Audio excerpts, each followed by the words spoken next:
Welcome, everyone, to Rebirth, a D&D Tale. Last we left off, the Lucky Sevens were in the midst of a fight. A fight with someone whom Imbrel, Vanya's brother, had claimed was going out of control somehow with some weird thing. This weird experiment that had been performed on the soldiers of the Grenoran Empire, and it was causing him to go mad. This Caleb, a member of Imbrel's unit. So, upon finding the cultist and Caleb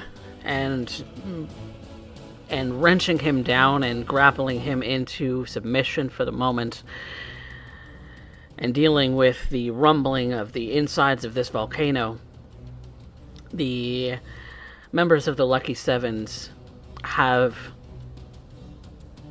what they want, or at least they thought they did, until a hulking, silvery, decaying beast strolled and basically ran right through the wall of this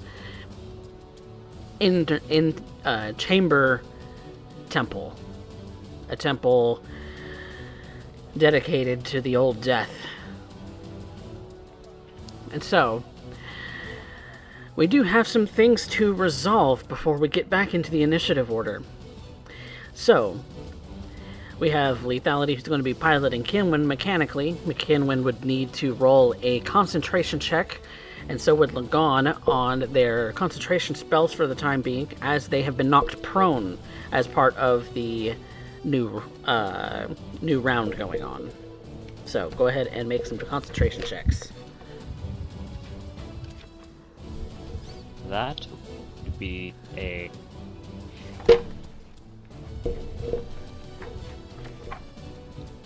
12.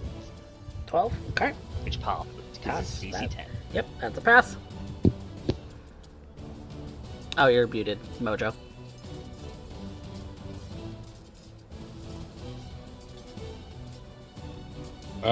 That's a 12 for me as well. Alright, that's a pass. So you're concentrating on your spells still. And then to start off the new round, I do want Kaz, who has noticed a giant golden, like a white gold draconic spirit suddenly apparate across the chamber from you, as you are standing with Imbrel Stormcrow, Vanya's brother. I need you to roll initiative.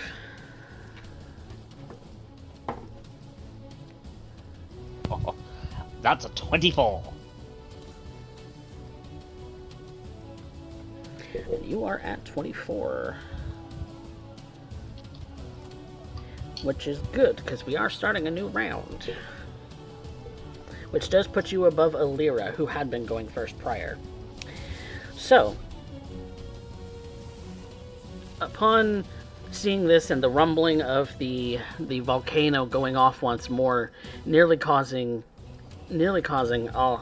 some of your comrades that you can see to stumble. In fact, actually, go ahead and make me a dexterity saving throw for that. Are you knocked on your ass? That would be a 25, so no. Alright. You and Imbrel are steady on your feet. It kind of helps that you have this sort of kind of entrance sort of archway to lean yourself up against to keep yourself upright. And so you quickly are able to make yourself steady. It is the top of the round, and it is your go, Kaz. You are so way over off the screen of the map right now. So you would need at least one turn to get into sort of like right here. To get there with just your move action. Because I know that you're fast. And I can be even faster. So I can see the very large white gold spirit. Can I see the silver? No, everything kind of going from right here you can see. Everything that's inside the building you can't see just yet, but you might have actually heard the rumblings of this thing kind of burrowing out from the ground and crashing through the wall, since you are on that side of everything.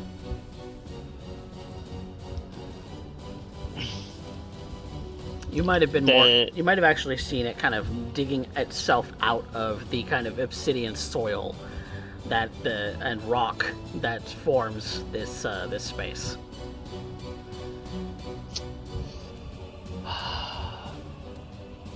Well, I can't very well leave them alone. Carls quickly turns to Emerald. You gonna live? I'm fine. I'll catch up. Good. Don't die. And Cars takes off, and the speed is blinding to the point where there is even like a peal of thunder. As I'm going as a bonus action to spend a key in proc Step of the Wind. Okay. To dash as a bonus action. And that turns my regular walking speed into a flying speed. So you zoom, kind of form these sort of spectral wings to zoom across the very hot and very rocky terrain that is around this place, which does mean you can get up to your friends using that speed. So you are here, kind of a little bit next to this lava pool right here, so that you have an idea where you are. So that's your movement and your dash bonus action. What are you doing with your action?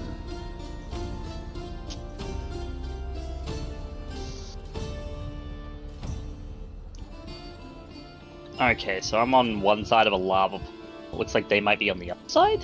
Yeah, they're kind of on the other side. You've got the draconic spirits kind of grappling this other human that's in the kind of got it like pinned down with its claw. You see that Kinwin's on the ground, prone.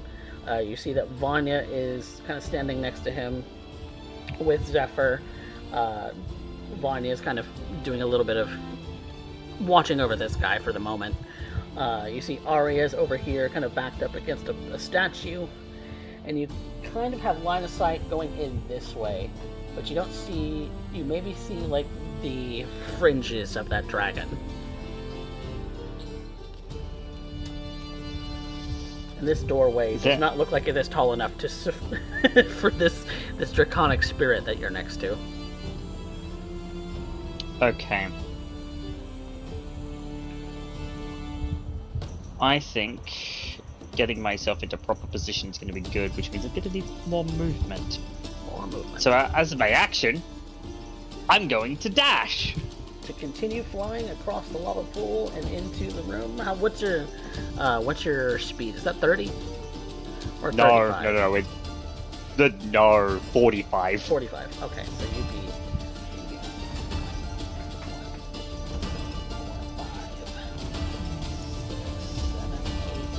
9. Okay, now you have good line of sight on the dragon. You have spent all of your actions for the turn. Yeah, I'm just going to do a little bit of description. So, what everyone else would see, you hear the sound of a crack, and then this purple and blue blur just whoosh, straight past. And so who's in the building right now? In the building, you have Lagon prone. You have Lyra, who's in the doorway, standing. And you do see a couple of spiritual weapons, one of which is a hammer from Lagon. The other... What does your spiritual weapon look like, Lyra? Or Arya? It looks like a gladius, like the sword of light that Rune once wielded. Okay. It looks like Rune's Sword of Light, for those who know who Rune was. Alright, then, what I might do then is I might, instead of going, like, the full distance, I might land, like, right next to Lagan. Okay, so just use the little bit there. Okay. And Kaz is gonna offer him a hand up. Okay. Lagan, you will be able to get up on your turn. But first, we've got Alira. Should I go for the Hail Mary approach? I don't know. Are you going for a Hail Mary approach? You see that the dragon has kind of crashed into all of this sort of decor and the wall. Now you said, just to be clear, okay, you described this as more of a spirit, or it's... The draconic spirit is Arya's. The actual dragon is over here, and is a decaying corpse-like creature. Okay. Very well then. I will rush up as close as I can get to it, without running. Because this is going to be the front line or the mid line, I'm not sure which. And I would like it to make me a... Double check this.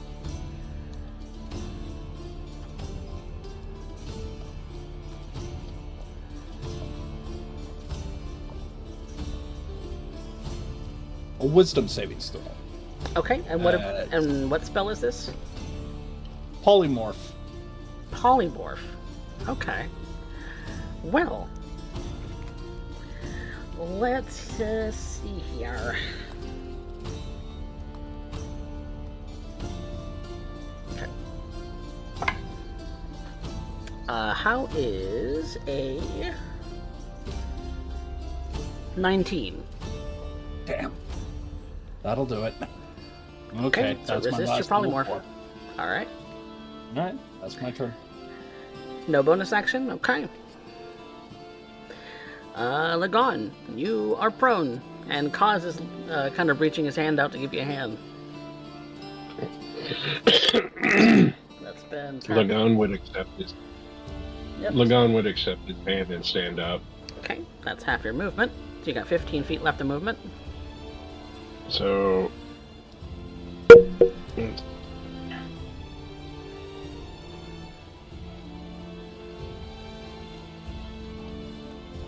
I think I need to move up 15 feet. Okay. 1, 2, 3. I think that puts me within 30 feet of Big Boy.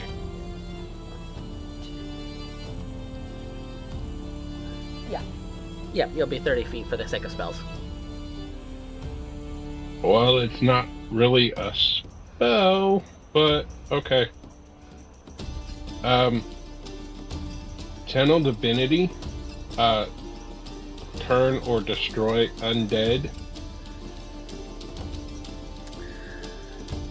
For the purposes of this fight, it does not count as undead.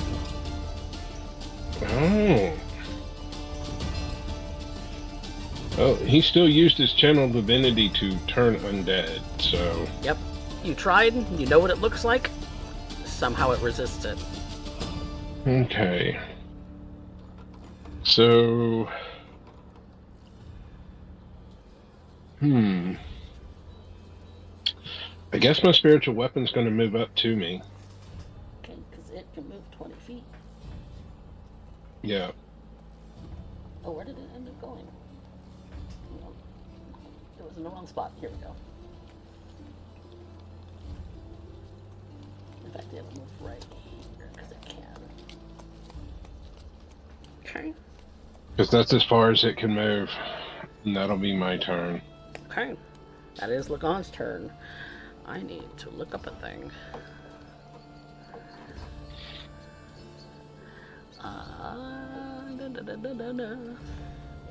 Because I had intended on looking up this thing and I forgot what I was doing. Here we go.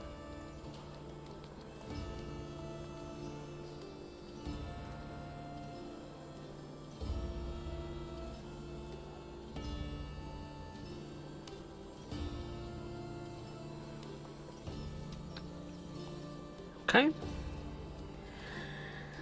Using one of the last things in his arsenal. Caleb, while prone, is attempting to cast a spell. Is anyone going to react to him casting a spell?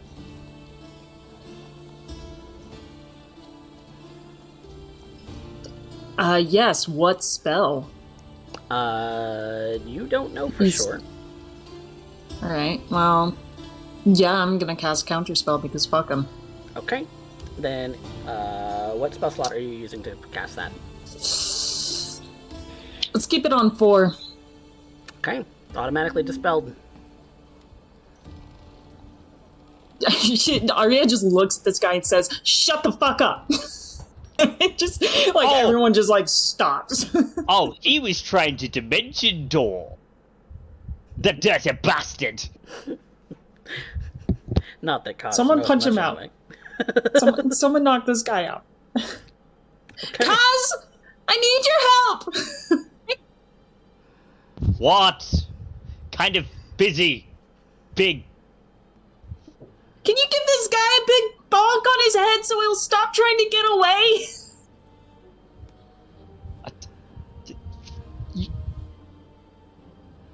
Which Vanya is there? Right here. Vanya, you hit him.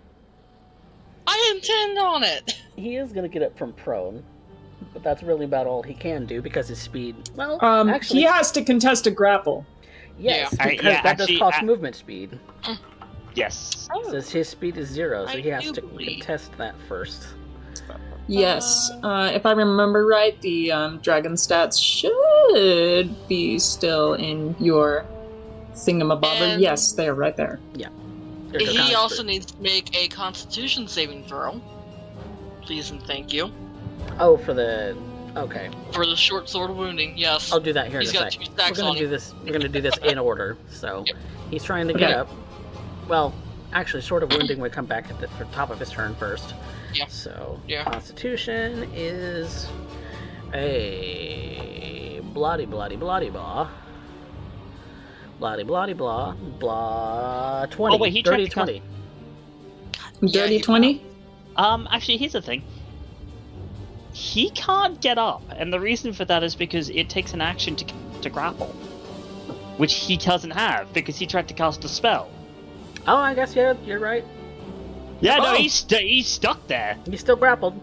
He's still grappled and All right. prone. Sit! Sit down! Alright, perfect. All right. Well, he doesn't have a bonus action, so actually, there is something he can do. He is going to action surge and contest that grapple. Oh, Oh, good for him. okay, that's a thing he can do then. Wasted, buddy. We got a +4. That ain't gonna do it. Ain't gonna do it. Yeah, that's all of 8. Yeah, All trying to right. break out the dragon, just squeeze. Okay, let me tight go on it. ahead and Roll Let that me go strength ahead and- contest. Yep. ooh. That's a 16 +4, my guy. Yep, that's dirty 20 on your side. So he is still prone and grappled. It's not looking good for him. Nope. Yeah, let's just go ahead and give him the bonks. Yep. Well, I think that otherwise he would have a bonus action to do. I don't think he has a bonus action to do. Let me look at his sheet.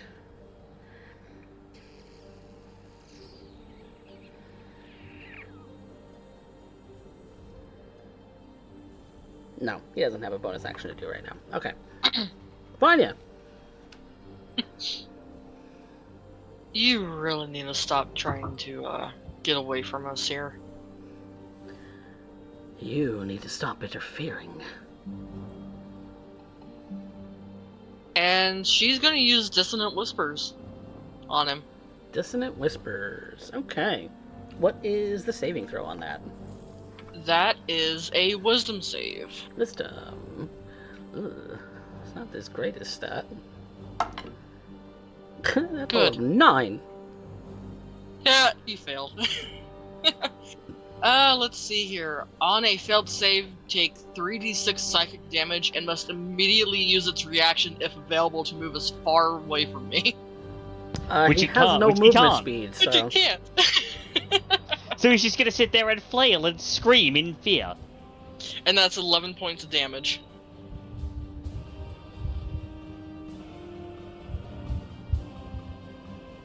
I don't think that counts as a charm. No, that's or any kind of charm effect. Okay. Nope. Nope.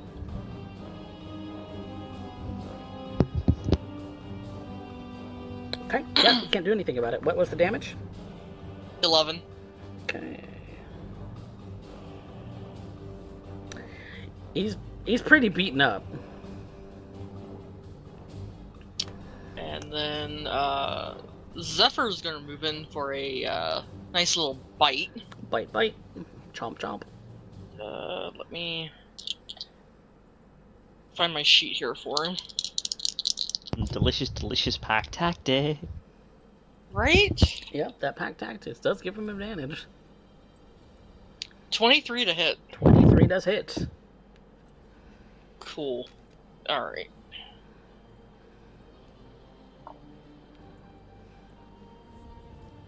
$11 points. Okay. He is not happy. He is not happy indeed. His just kind of sclera black eyes just seem to almost radiate with that unease that you kind of felt in the same way that you did with Embrel when Embrel was going a little nuts.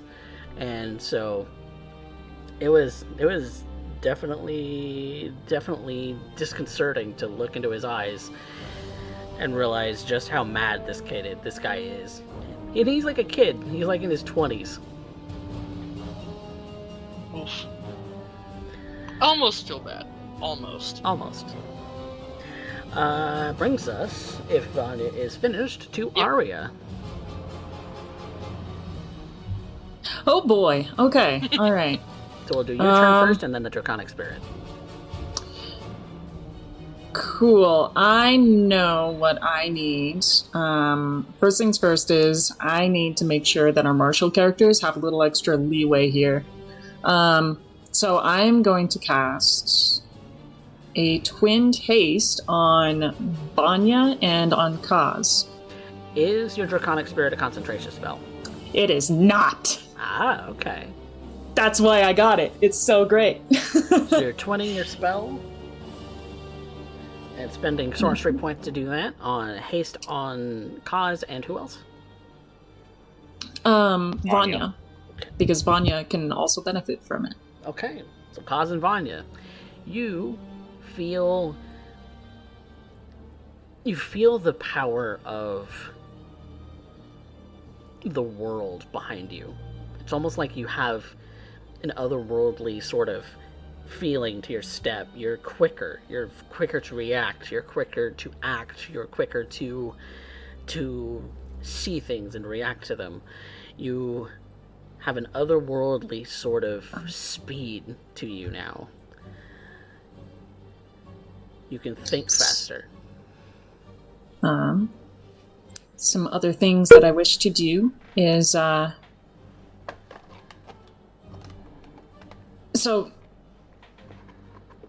the Draconic Spirit technically is considered an independent figure, like a familiar. Yep. It has its own turn that happens on my turn. Yep. Directly after you. Yep. After casting haste, I think that means I can go ahead and, as a bonus action, move the sword.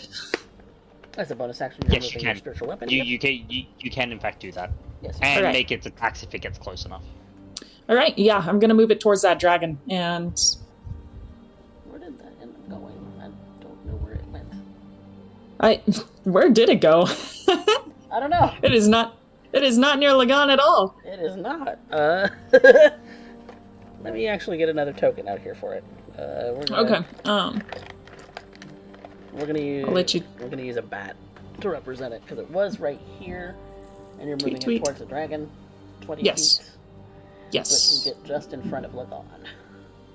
Perfect. And then so next, the Draconic Spirit, what I'm gonna have it do is, I'm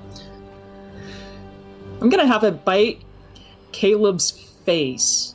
Bite his face. And I don't know how effective this is gonna be, but hopefully I want Caleb to be knocked out. If you hit him to 0 hit points, that's unconscious. You know that much. Alright. Then we'll do a rend attack. Rend! Rend! And he is prone, you have advantage. Beautiful. Alright. Okay, let me just look at it's a melee weapon attack. Yep. Attack I use my spell attack modifier. Oh, Jesus. Yes, you do. Which is 8. That's great. It's toasty. That is going to be 9 plus 8 17. is 17. 17 Does it hit? Will not hit. Okay, but I have advantage. And that's an 18 plus 8. Okay, so that's 26. 26 will hit. Dope. I'll take that one. And then, sorry, I have to keep moving back and forth to see the Draconic Spirit's information. Then, surprisingly, the reach is 10 feet. That's funny. Hit is 1d6 plus 4 plus the spell's level piercing damage. So I roll 1d6 plus 4 plus 5. Okay. Yep. Because it's a 5th level spell, right? Yes. So that's going to be 3 plus 4 is 7 plus 5 is 12. Processing. 12. Thank you. He's very not happy about it. Very not happy about it at all. Just dragon just You see as if he's more angry about the dragon attacking him than he is about anything else going on around him at the moment. This Draconic Spirit is angering him beyond anything that you all are doing to him yourselves. stay mad. He mad. Alright. Arya, is that all your turn? Alright, that brings us to Kinwin's turn. We have... Kinwin is prone at the moment, and was kind of working on stamping out a fire at the edge of his cloak, but I think he's got that covered now, so he can... he can do what is going to happen next. Yep, so a quick stand-up. Where is the Coal Lightning currently? Call Lightning is inside the building, I believe. Cool. So there's a very large dragon there that I would like to make a dexterity saving throw, please.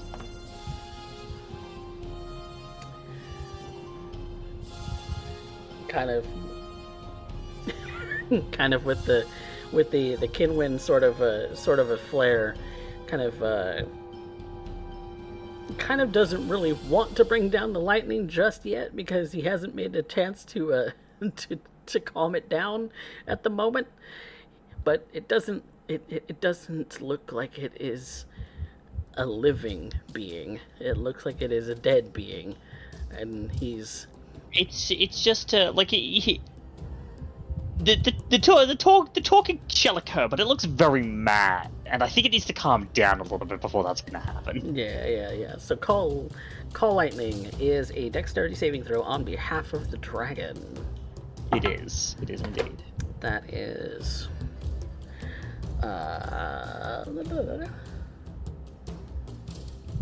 10. That'll fail. All right. What is the damage? 23 points of lightning damage. Okay. It's a pretty good roll.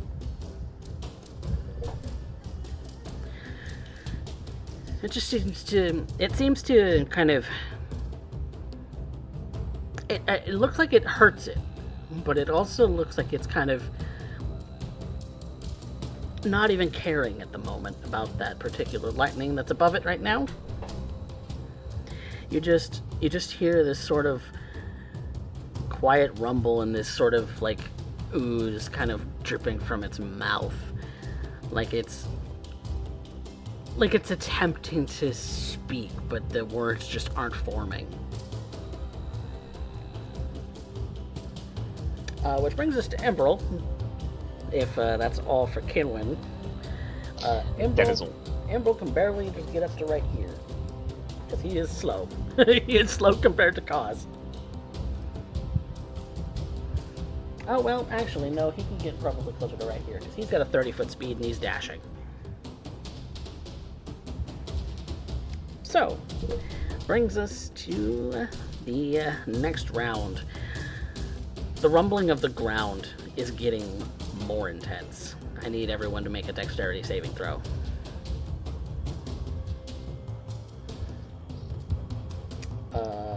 Caleb's already prone. He doesn't need to make a saving throw. That's a natural 20 on Emerald. That's a 23 for Vanya.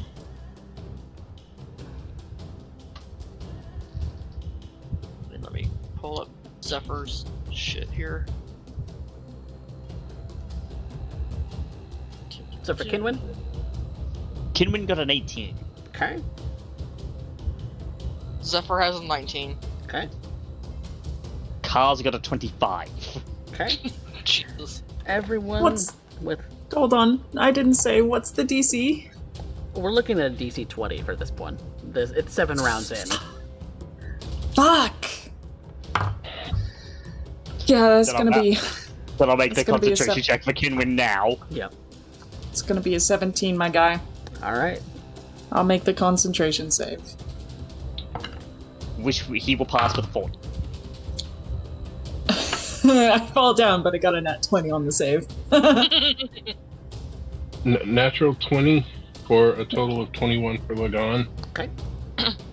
Natural 20s will automatically pass. I'm not gonna make you add a modifier for that. So anyone with a DC of less than 20 will also take 3 points of fire damage. For Zephyr. DC less than 20? Yep. Poor Kinwin. God damn. His hit points are so low. His hit points are so low. It's getting hot up in here. Yeah, you see some steam start to releasing between the cracks in the rock, as that you've started to notice are forming. We need to get out because it's getting a little bit too toasty.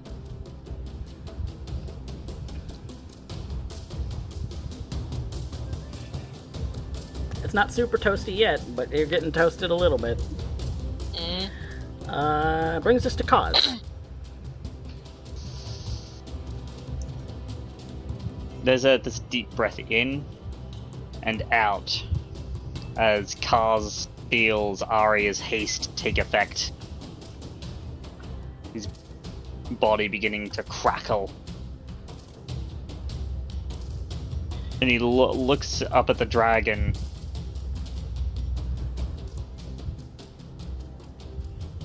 Before just giving it hell. So you're right here, you're moving, you've got some pretty dastardly movement speed, so you can move right up to him. As for the haste, I have a 90-foot movement speed base. Yes, you are within your every right to be able to get up to him. So for my action, I'm gonna attack him. Okay, get your attack action in.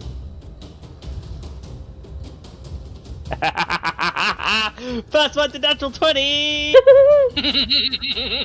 Roll damage.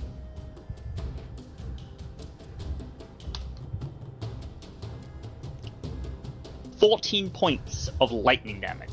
Lightning damage, okay. And can you make a constitution save for me, please?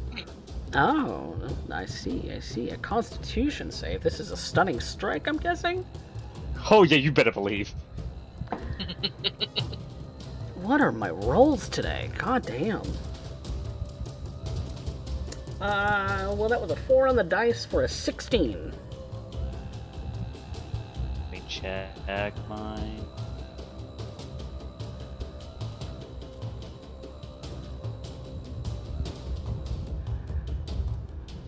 just fails.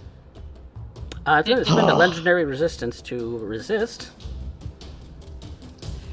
Alright, fine. You want to be like that? Okay. Cool. Attack number 2. Okay.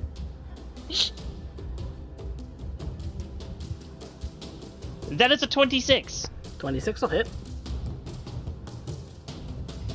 That'll be the total of 11 points of damage. Hey, Coffee. Another one. Okay. He will run out of resistances before I run out of ki. 22. Okay, damn it, that passes. Alright. Bonus action. 1 ki, flurry of blows. Flurry of blows. 2 more. Alright, get it. 24. 24 hits. That's 8 points of damage. 8 points of damage.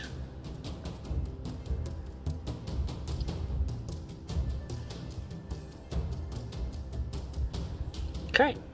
That is a 28. And 28 hits. That is another 8 points of damage.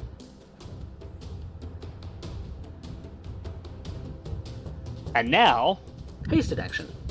hasted action. 1 more. One more. And that is indeed another natural 20. Oh boy. Let's get some mojo dice in the chat, y'all. Thank you for these dice, Raven. I really appreciate them. You're welcome. God damn. They've been blessed or something. And that's a max damage 17 points. Hey. Jesus. Alright, alright. Well, that's roughly about 80 damage in a round.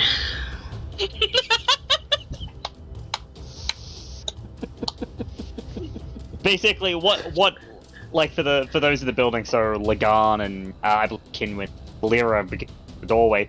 All you see is cars. Basically, he's turned into lightning, and it's just zipping around this thing, slamming it from all directions. Again, imparting that same sort of vibration like he did to the Elder Brain back in the tunnels. It doesn't seem to be sticking quite as well this time, but you can hear it, just a of the dragon literally vibrating as he's hitting it. Oh, did I actually roll initiative for my dragon? I didn't. I did not do that. I didn't roll its initiatives. No wonder it hadn't gone yet.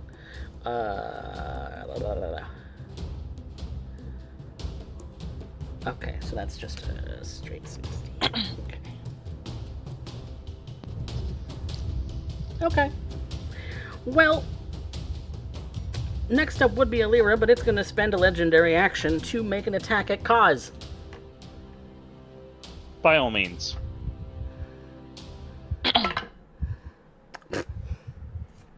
What's its attack roll?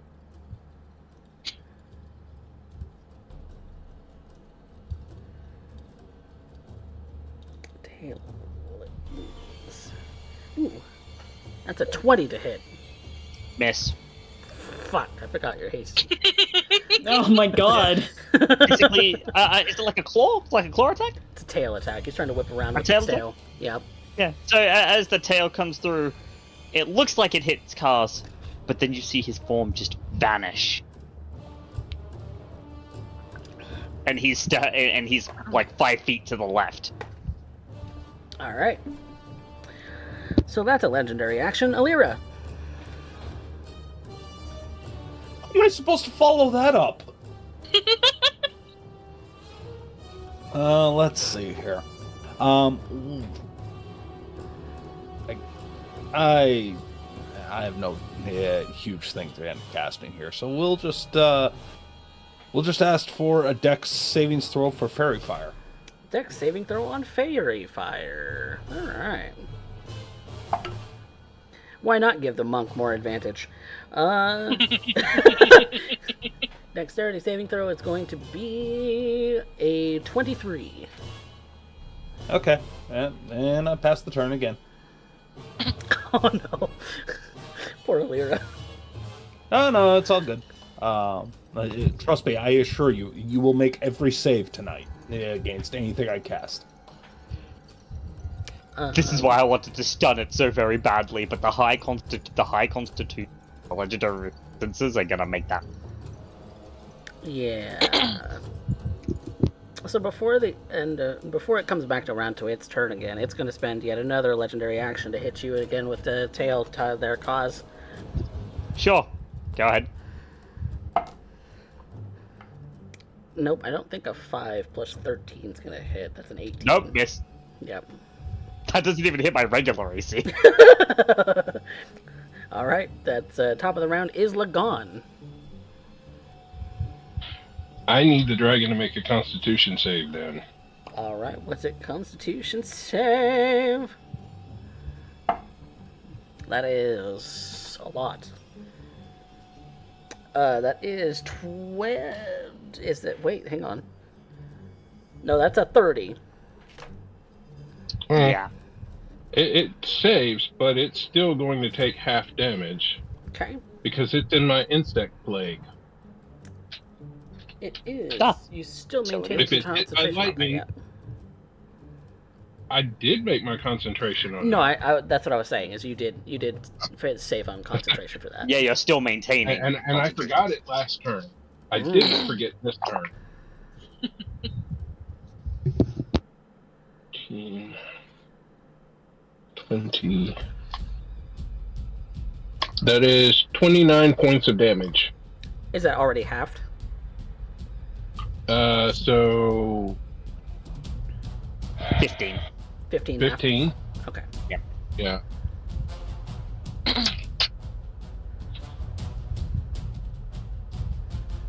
About 14 actually.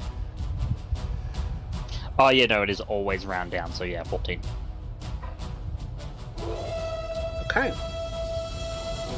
So that and what you doing with the rest of your turn? My Spiritual spiritual weapon is going to move its next 20 feet to get closer so that it can hit. It is not quite there yet. Nope. Okay. Unfortunately, if the dragon is there too, since I can't really word it like that, Kaz is going to need to make a Constitution save too. Sure, I can have that happen in just a second. Oh, Alira is also in your insect plague, isn't she? No.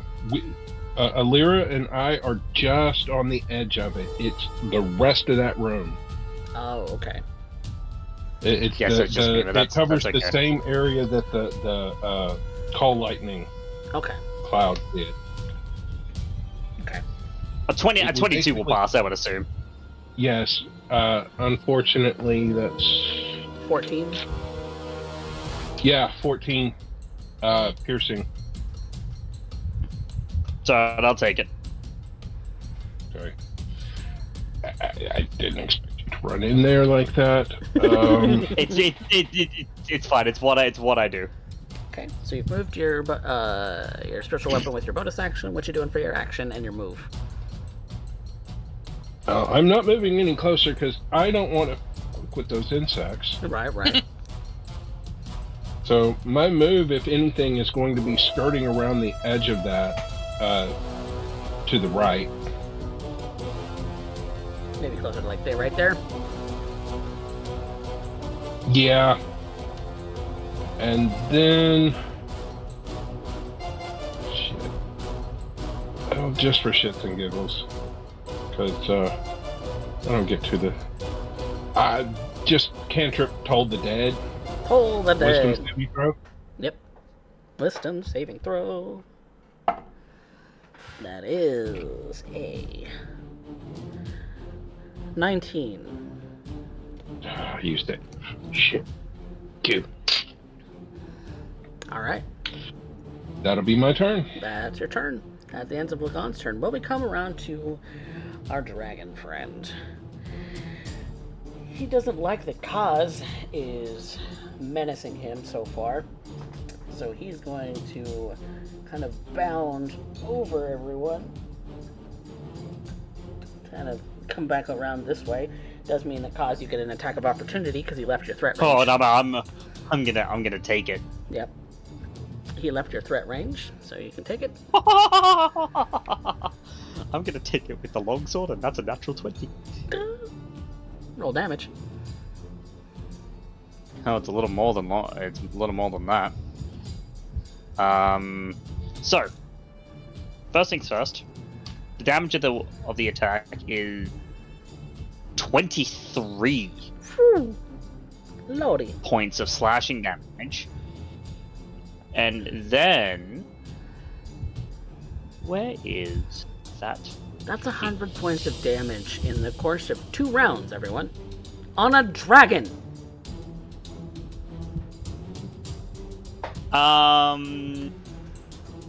Its speed is reduced by 10 feet until the start of the next turn. And until the start of my next turn, it has disadvantage on all attack rolls. Okay, so that's Because just the a slasher feat that I've got. slasher feat. Okay. Alright, well, it wasn't planning on moving anymore. It is instead going to use... It's going to use its cold breath. Oh, alright. And it's going to get everybody who's in this room, which is Kaz, Alira, and Lagon. I think that's all the characters. Yeah, all the characters. All of them need to make a Constitution saving throw. Damn it! I was hoping it was Dex.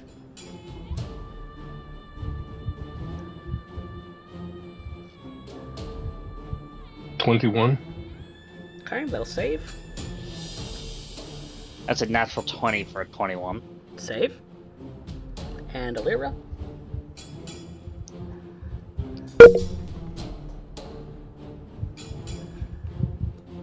Alira? Derek? I think he's doing the Oh. math. I think he's doing the math on it. Oh. I'm not sure. I was asking you for a Constitution saving throw, my guy. Yeah, con save. No,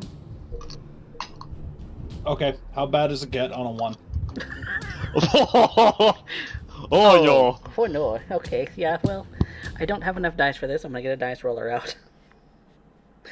Where is my dice roller?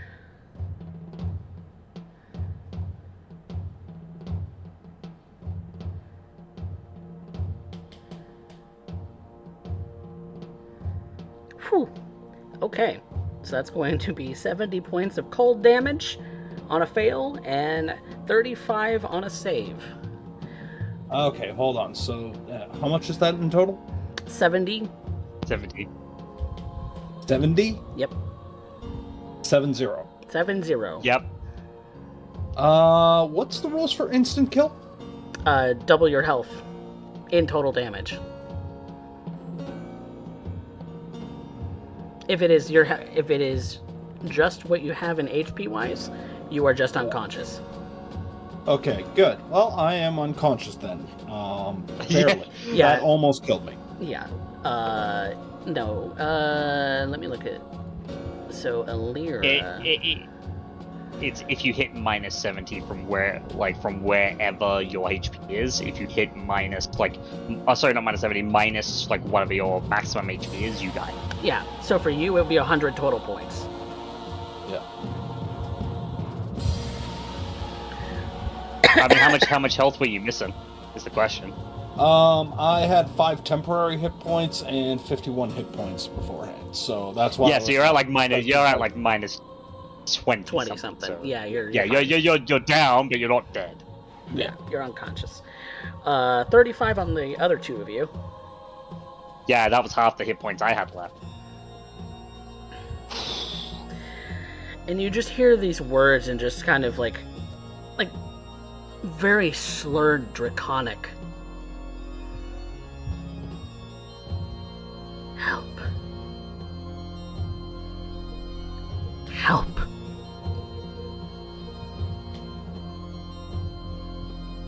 Carl's actually understanding Draconic, his eyes would widen. It's almost like a whisper and slur, but it's very ancient dialect even.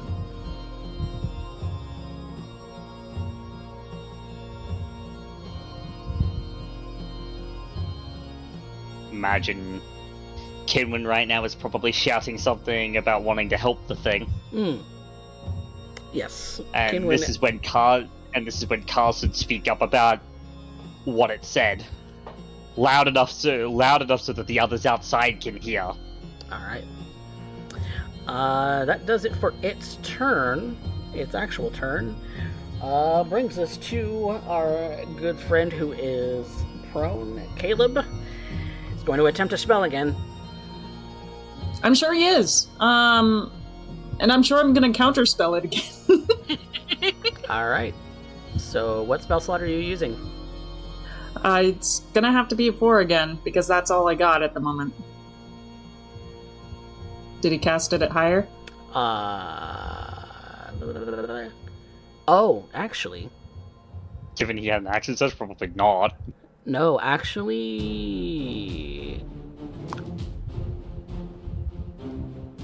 I'm going to say that you do have... You were able to successfully do it on the first one, but I realized that his spell slots are 5th level spells. So that's my bad. Damn it! So you gotta roll it. You gotta roll it, so it's an intelligence... DC 15. Or, for you, charisma. DC 15. Charisma? Yep, just a straight charisma roll. Oh no! Not my best stat. Roll a 10.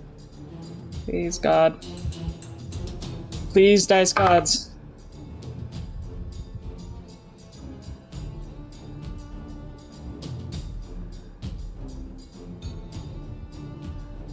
Okay. 19 total. 19 will do it. That'll do it. Oh my God. You would have dispelled a 9th level spell with because the DC the DC for counterspelling is 10 plus spells level. Okay. Yeah. They never get higher than DC 19. I was scared for a second when I rolled like the 15. I'm like, oh no, what if he's gonna make it a 20 again? Alright. Nope. I think that's all he's going to attempt to do, because I think at his level also only gets the 1 action surge. So, yeah. I am hell-bent on keeping this guy here. He is still grappled. He can't move. And he can't attempt to escape the grapple either. So... I'm gonna keep working to knock him out, because he seems to be flailing at this dragon's grip, just trying to. This draconic spirit is just holding him down, and he's just seems to be mindless flailing and maybe even frothing a little bit at the mouth, at the sheer sort of incompetence and hatred for everything that's going on right now. Because you see that he's again trying to rip another space into the fabric of the air with these sort of black hairs that just kind of seep out of it. But as soon as you counterspell it, that just disappears in a whoosh. Excellent. As soon as this happens, I am the draconic spirit. It looks to Arya, and Arya looks at it, and for a moment there's this strange sense of knowing, like, I've met you before. But that's all for that. That's all I can really do. I don't have any other reactions. I keep spending my reactions on this guy. This is yes, you do. This is rough. Yes, you do. Yes, you do. That's Caleb's turn. Brings us back to Vanya. Yeah, he's getting another Dissonant Whispers, but I'm upcasting that to level 3. Okay, level 3 it is. So that's going to be a Wisdom save, please. Wisdom save. Dissonant Whispers and not just stabbing him repeatedly? Oh no, see, she's using Draconic in this spell. Oh. Because she saw what it did to her brother. Mm-hmm. She is, at this point, just fucking with him. Dissonant Whispers. You said it's a wisdom save. Yep. That is a 13. That will fail. Yep, that will fail. He is taking full 5d6 damage. Get it. Nice. 21 points of damage. 21. Psychic. Oh, nope, that's the wrong character. My bad.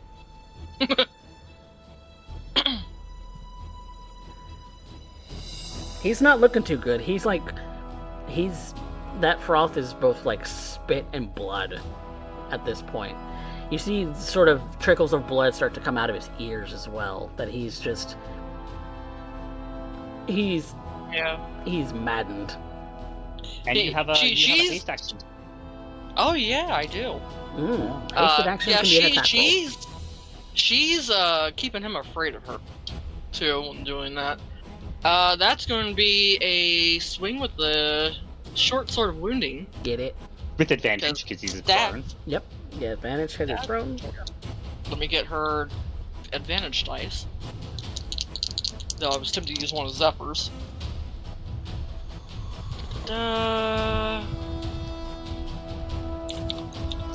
24 to hit. 24 hits. 3 points of damage.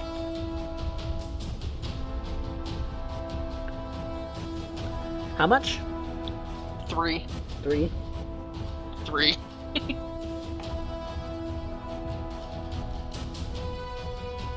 Okay. Alright. Bonus action.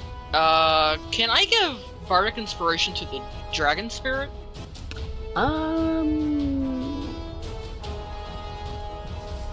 Technically you can. It's got it has a place to spend it. Yeah, it has an attack roll to spend it on. Yeah, I'd say you can. Yeah, because simply because it's holding him down. That's who she's going to give it to. Okay. Bardic Inspiration on the Divine Spirit.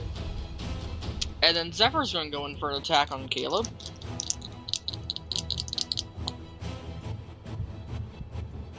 That's a nat 20.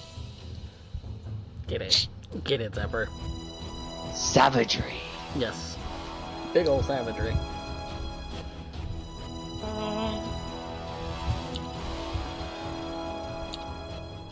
18 damage. 18. Oh, Lord.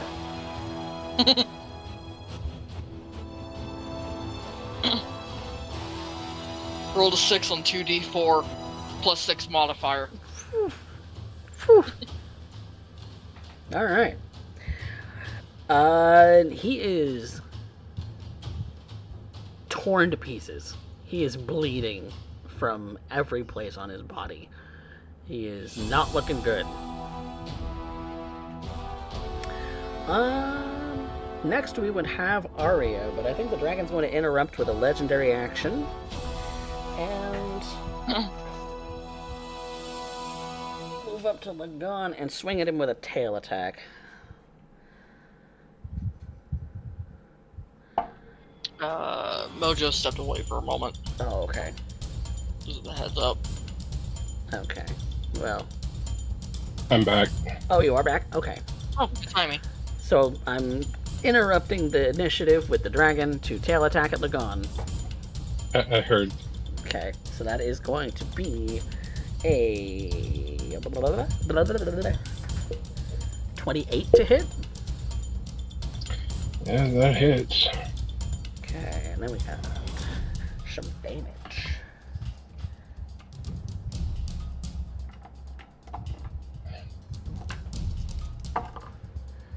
That's going to be 18 points of bludgeoning damage. Ow. Ow. Ouch. Yeah. But that's its legendary action for that turn. Arya. Okay, so maintaining haste. So that takes up my concentration. I can't really cast any other concentration spells. I know what I will do is a bonus action. Okay, primary action, magic missile. Magic missile. Go ahead and roll it.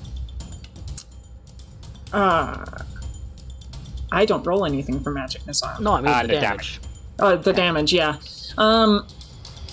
I think what I'm gonna do is I get to choose a target for each magic missile. I'm just gonna do a basic one and just start blasting Caleb because I'm sick and tired of him. Blasting Caleb. All right. Pew pew pew. Pew pew pew. Let's see. That's 3 darts. Yep. Each one's a D4 plus 1. Okay, so we're off to a great start. That's 5. 8. 11. 11 points. 11 points. Oof. I don't think he's out, but I think he will be once the Draconic Spirit takes its turn. Next, what I'm going to do is a bonus action. I'm not going to move the spiritual weapon. What I'm going to do is I don't want him teleporting still, so I'm going to convert my sorcery points into 5th level spell slot. Okay, converting some spell slots from sorcery points. Okay, then Draconic Spirit's turn. Draconic Spirit is going to do what it did last time. Snow. Yep. How? Chomp. Give him the big chomp.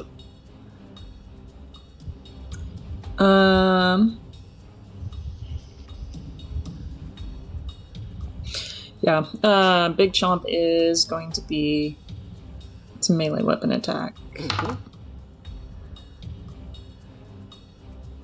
I keep forgetting what my spell attack modifier is. You'll have to forgive me. Okay. It's the one thing I can't. Okay, it's +8. Okay, so first roll is 19 total. 19 will just hit.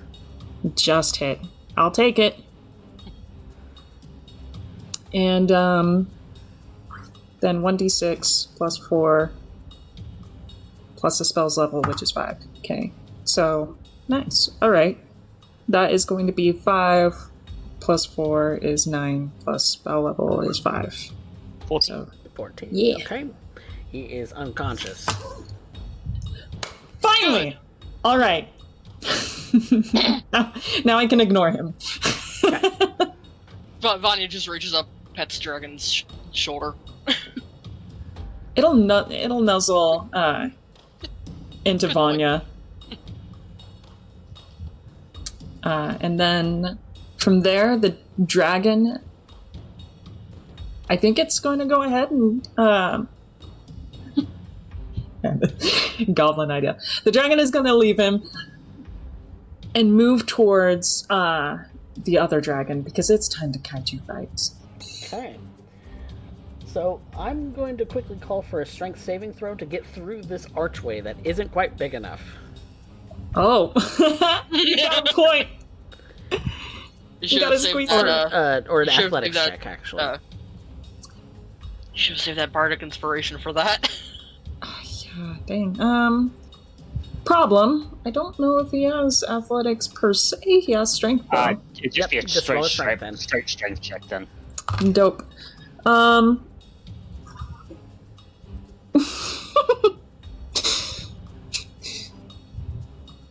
Does 7 do it?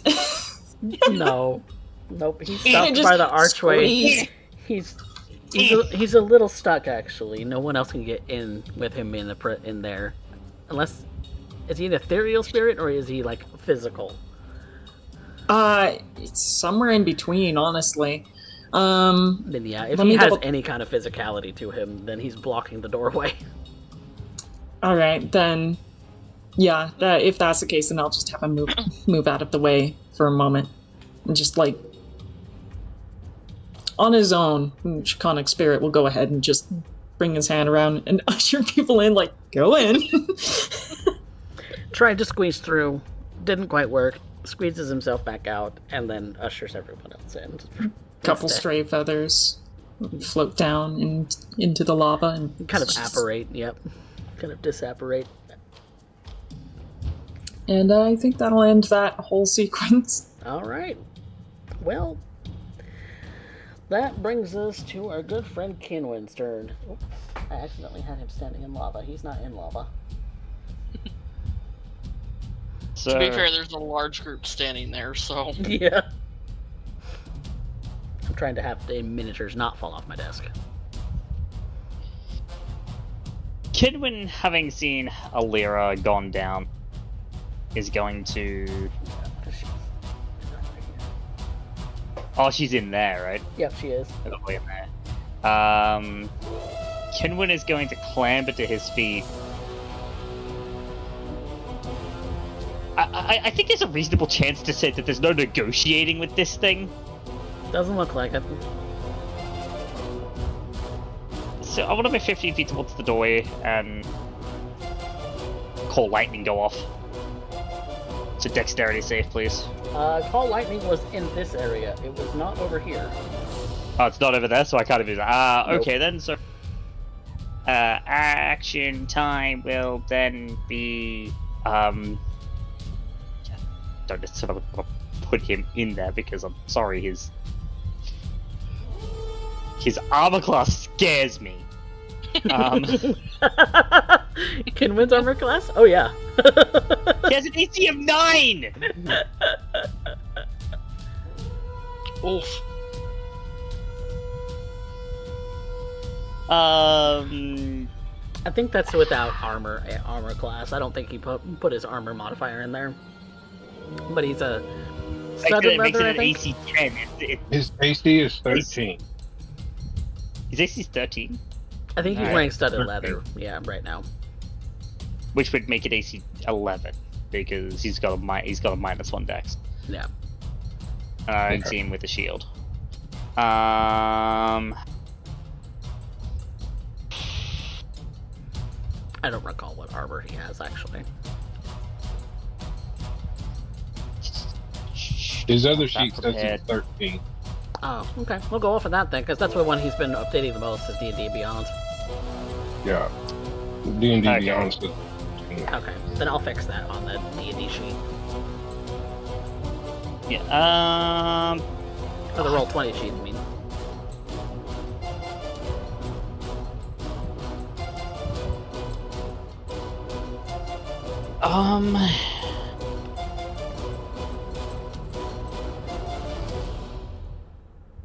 Gonna try and get to... Yeah. I suppose action then will be to... dash? Okay. Rush up towards Alira. Okay, action dash to run towards the Lyra.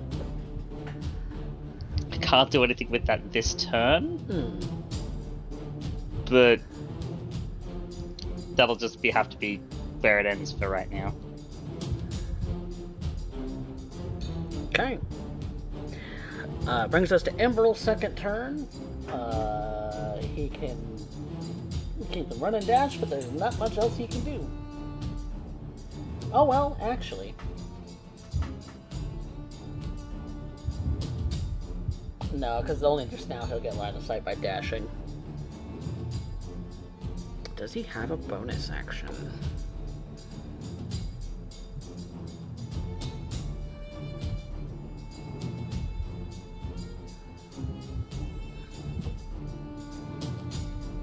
Emberl.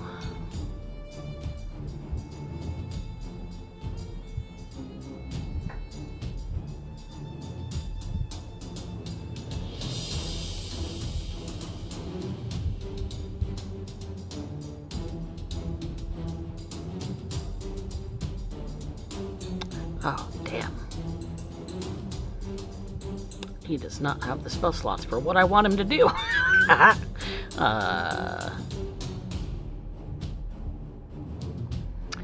He is...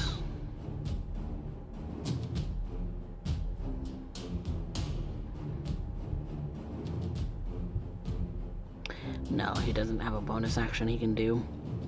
Okay. Well, that's his turn.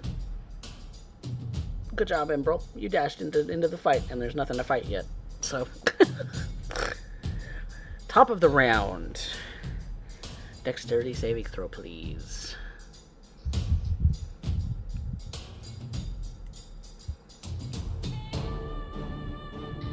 That is a 28 from Cars. And an 18 from Kinwin. Okay. That is a painful 5 for Arya. So Who keeps falling over. you are going prone. That She is been a prone. 21 from Vanya, Mhm. and a 19 from Zephyr. Zephyr is prone. And we are doing. And who else? Who else had a less than 20? Kinwin. Kinwin. Okay, Kinwin. We don't need to worry about Alira, because Alira's already on. Yeah. Dirty 20 for Lagon. Okay. So Alira is going to automatically take damage, which is going to cause one failed death save.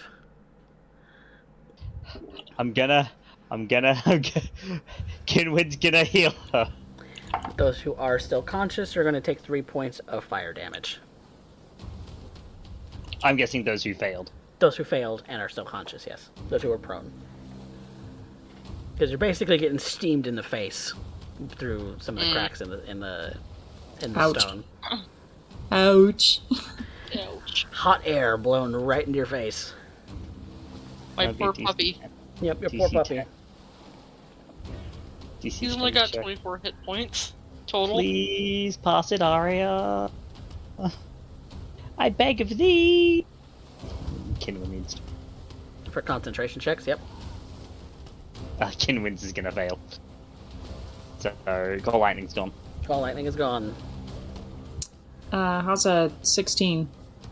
That's good. That'll pass because it's a DC 10. Okay, thank God. Okay. Yeah, it's if the Yeah, damage the is less only than time- 10, the DC 10 will fix it. less than 20. Yeah, if it's less It's than done, 20, no. it's DC 10. Yeah. I am holding yeah, on to that haste. God, so help me. Yep, It's about the only thing keeping me alive right now. yep, pretty much, pretty much. Which does mean that it is Cause's turn. I expect another 80 damage in a turn. You fuck. If I have my way, it'll be more. Get it. Kars will first say in Draconic that the only solace he can provide is a quick death. Please. Please. And let's start the barrage. 2 attacks. Meow. Thank you, Raven! Another nat 20, and then Yeah! the fuck? God, I love it! I love it so much! Mojo dice. Mojo dice. That's 11 points of damage. Kind of a low roll on that, but it's fun. Second attack.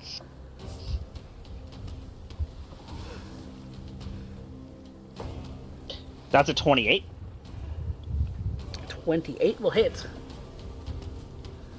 And that'll be 6 points of damage. Okay. Flurry of blows. Flurry of blows. 2 more. That's a 23. 23 hits.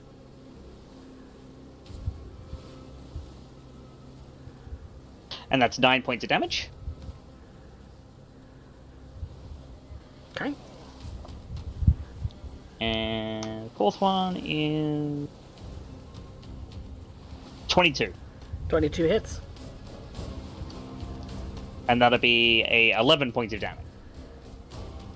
Now, for my hasted action, I am going to spend a charge of my...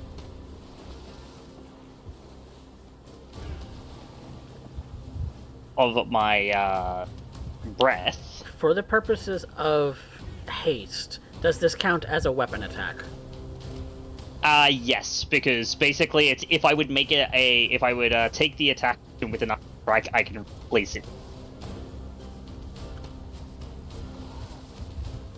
So It's if if you I would would make an be attack with attacking an- unarmed, you can replace it Yes. with a breath weapon. Yes. Well, with the monk breath weapon, I can't use like my Right, bolt. right. Yeah, that's what I mean. Yeah, your monk breath weapon. Yeah. Okay. So if you would be attacking unarmed, you can replace it with a monk breath weapon. Okay. Yep. Because haste is a little specific. It's a weapon. It's a little funky. Yeah, it's a weapon attack. It's a movement, or it's a use an item. It's very specific on what you can do with it. Can you make a dexterity saving? Dex save.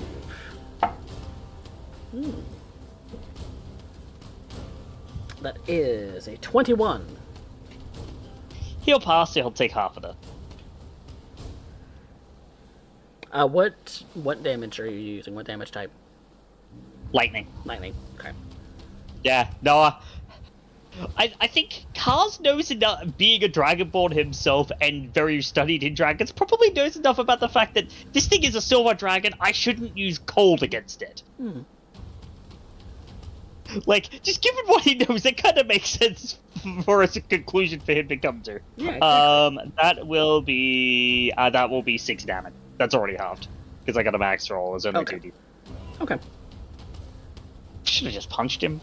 Should have just punched him. You do more with Well, that. would have done more damage, but you know, it's fine. That's okay. You're cool. You want to be a cool dragon. Yeah. Cool dragon. Okay. Yeah, cool dragon. I believe that's all of your actions. Yes. That is indeed all of my actions. All right. So, just before we get to Alira's turn, we're going to do another legendary action. We're going to swipe Cause with a tail. I can be grateful that this thing is brainless. He's not brainless.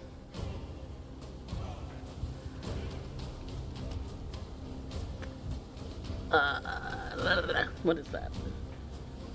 That is a 22 to hit? Just hits. Just hits, okay. So we've got...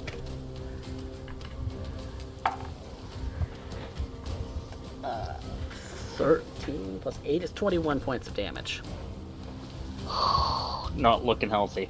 Nope. That tail is beefy. There's some blood. Alira, make a death saving throw, please. Derek, just not a natural one, please.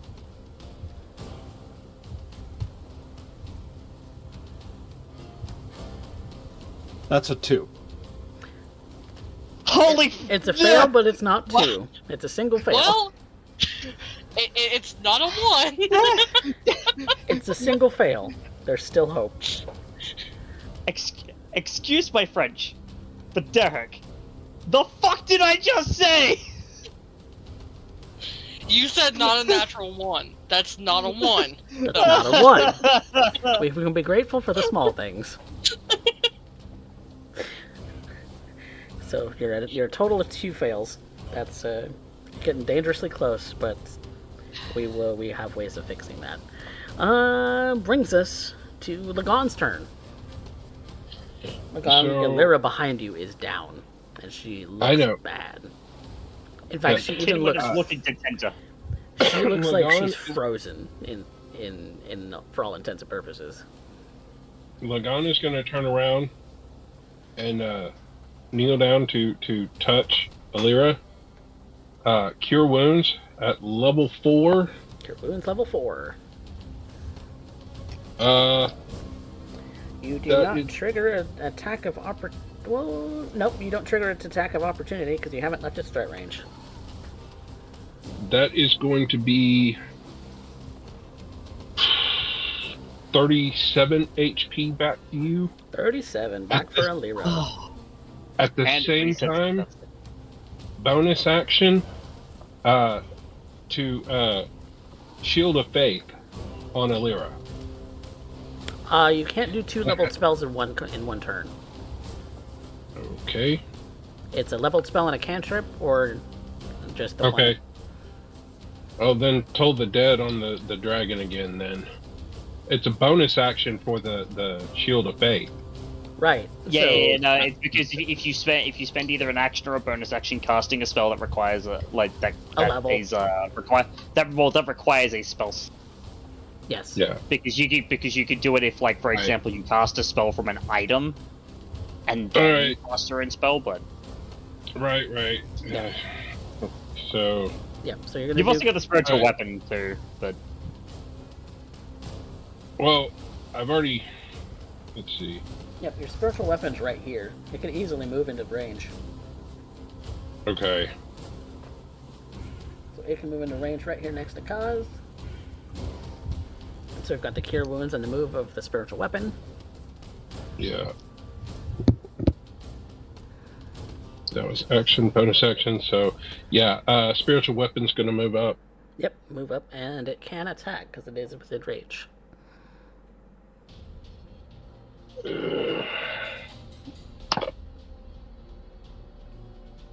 And that is going to be 24. 24 hits. All right. And because I cast that.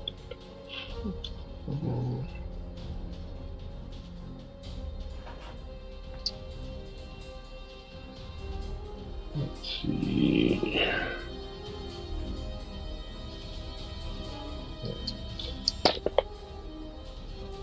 Eight. 16. 16.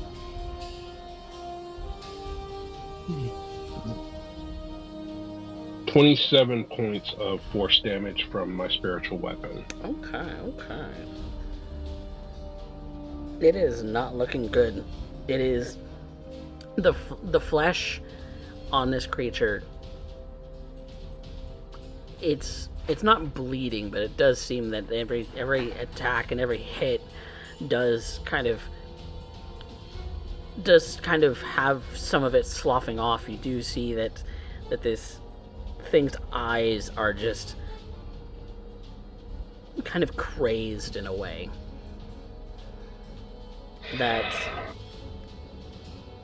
Those eyes are both enraged and begging for mercy.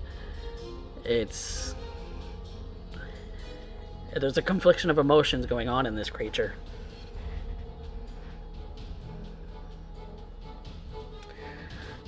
That does it for Lagon's turn. Brings us back to our dragon friend.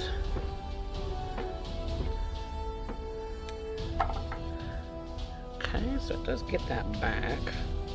It's not going to spend it now. Because there is a nice little morsel right in front of it that, in the form of cause.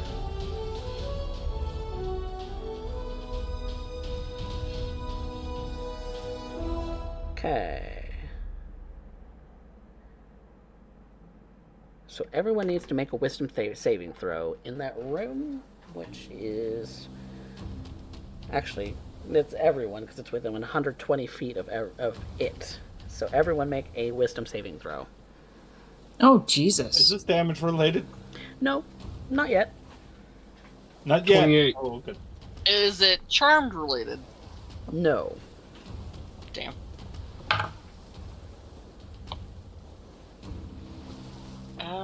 Oh, Jesus. 21 for Vanya. Okay. 26 for Kinwin, 22 for Cars. Save and save. Nat 20 for 28. Zephyr. Save. And for Lagon, sorry? 28. Save. Arya 17. Does not save. Shit. I gotta roll for the dragon, don't I? No, you do not. Not yet. Oh, okay. Alira. What is your wisdom saving throw? Should be high, hopefully.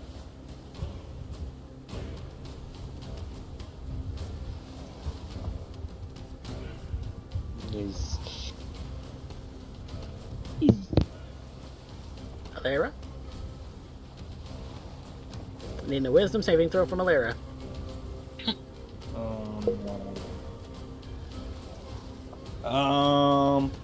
Does a 16 do it? No, fail. You two are frightened of the dragon for 1 minute. You can repeat your saving throw at the end of each of your turns. You can. Oh, damn. So for the purposes of that, you are under the frightened condition. Question. Am I still able to maintain concentration? Yes. Yes. Yes. This does not affect Okay. concentration. It affects how you can move toward the thing. Yep. You can't move towards it, and you've got disadvantage on things while you perceive it, but it has nothing to do with saving throws or anything like that. No, you're God, just under the frightened shit. condition. Yep. Okay. Question. Did someone heal Alira? Yes. Yes, She is Lagan healed. did, Okay. and Kinwin was going to if Lagan didn't. I was still under the impression that she was down, and I was Yeah, no, confused you as to got- why you got she had to the- make the you- save when she's unconscious. you got 37 points of health back from Lagan. Okay. Yeah. Well, She's If you- back up. In case you missed okay. that. Yeah. All right. Yeah, I Yay. did miss that because I'm going. Yeah. Okay, I'm frightened, but I'm not sure. I'm already frightened. I'm Doesn't on matter. the verge of death with the next death save. No. No, that happened You're like scaring the shit out of me already. You don't need to use the frightened mechanic. no. That happened just last turn, so that's fine. Yeah, so that's good because it is taking its multi-attack action. It is going to hit with with 3 melee attacks, 1 bite and 2 claws. Oh, this is gonna hurt. This is So gonna hurt cause, really bad. cause. First roll is a bite attack for 32. Ugh. Yeah. Okay. Jesus. 19 plus 13. Yeah, that's a 32. Hold on. I have a question. Yes. Frightened condition. Frightened creature has disadvantage on ability checks and attack rolls while the source of its fear is within line of sight. Yes. Okay. Is the dead dragon within my line of sight currently? Currently, it is not your turn though. So. Cool. I do have a reaction though. Oh. 1 reaction, silvery barbs. Oh, Okay. thank God. Reroll that, please. Okay. You have to take the lowest. Okay. Forced disadvantage. Well, that's a little less. That's an 18 then for that bite Miss! attack. Okay. Miss. Yeah. So it is still going in for I 2 am- claws. And I want to throw advantage to. We're gonna send it to Kaz Okay. because he's the one actively getting fucking nabbed at. Brutalized. Yep. Yeah. All right. So 2 claw attacks. First one. That is a 20 to hit. Miss. Second one is. Ugh, that's a lot. That's a 30. That one's not gonna miss. Sorry, man. I got you 1. That is I've already used up my inspiration, so 12 plus 8 slashing damage. It's 20 slashing damage. And the claws that rake across you are ice cold. They almost freezes everything about your skin and everything just in place. It's not. It's like it swipes across and it's frozen, like it's like frostbite or something like that instantly. And you're not bleeding from the wound, but it hurts like hell. Kaz slumps over, but he hasn't fallen.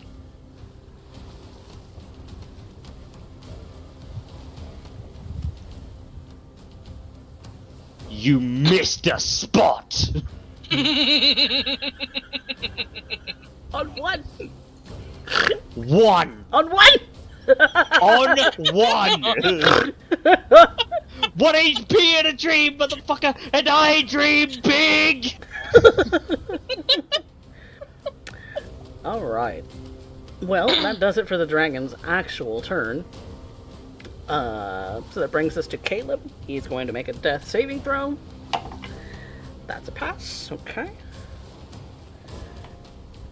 Because we didn't stabilize him. Brings it to Vanya. Vanya is going to move in through the door. Move in through the door. She's got 70 feet to move. Ooh. You can get it right up on him if you want. No, she's going to hang back, but So about right here, then? a couple squares back should be fine. About right here? Yep. Okay. And switching to the bow, Hail of Thorns at level 4. Hail of Thorns, level 4. Get it, bitch. How's a nat 20? Yeah! Yeah! Get it. Oh god. Okay.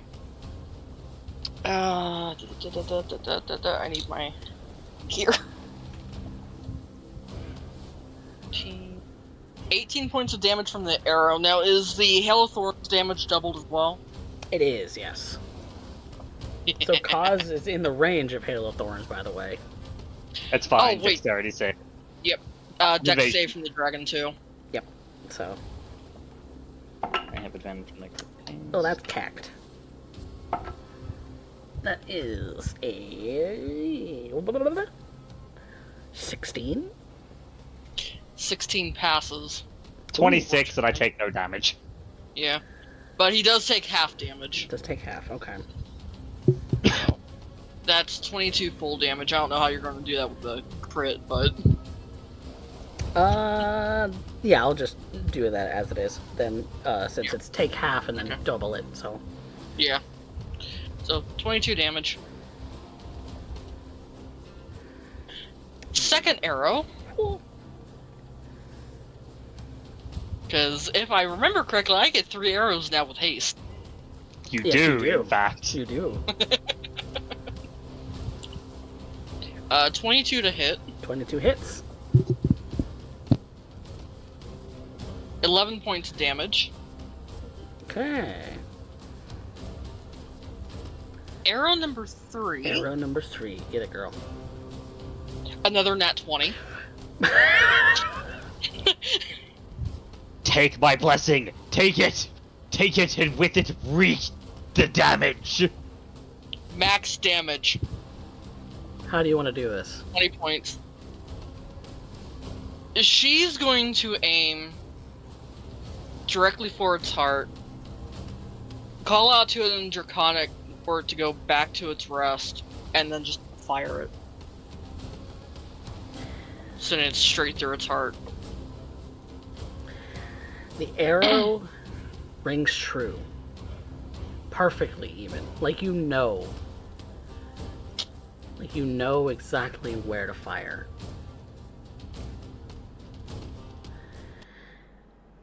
It stops. The breathing of the sort of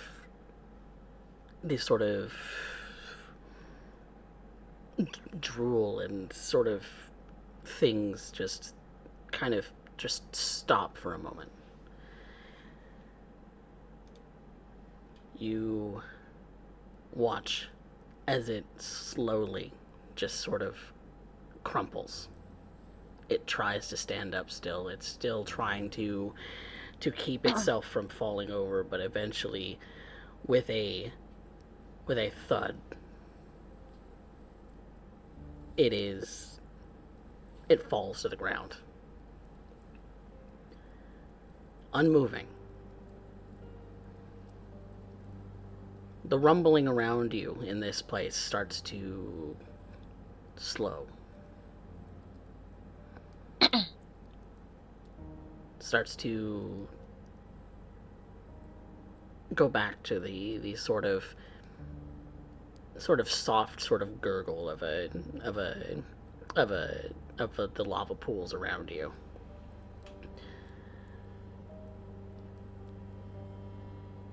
It's still breathing ish. It's like it's unconscious right now. But you know that won't last long if the whatever magic that's holding it in this state just dissipates.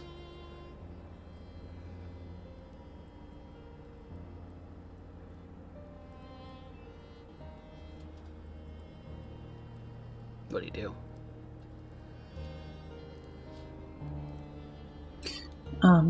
Arya is going to move on past the doorway, check in with everyone, and see if everyone's all right. Who is the lowest of HP at the moment? Wait, all right. Where's Lagan at? What? Oh Lagan's God! right here, and Cause is right there next to the dragon. By the way, on the screen, so you're free to get to whichever one because the danger is stopped. Right. Arya is just gonna like beckon them over, like, okay, come here.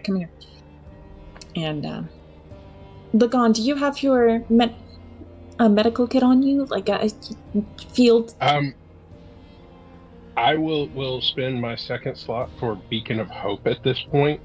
All healing does max HP. Okay. Yep. Beacon of Hope is active. You can spend spell slots to cure wounds and other such things to your leisure. I literally only have one thing that I can use to heal, and it's Healing Hands. I was about to say that I was going to spend my last 4th level. I need 10 minutes for Prayer of Healing, but I don't know how long this thing is going to be out. But for Beacon of Hope, yeah. Okay, so Kinwin... advantage on Wisdom saving throws and Death saving throws. No particular offense, Lagan, but you're not big enough to ride that. And she just points to the draconic spirit who is like a dog, just peeking its head down underneath the archway. Kaz, I think we're gonna get out of here. Would you be okay with riding it?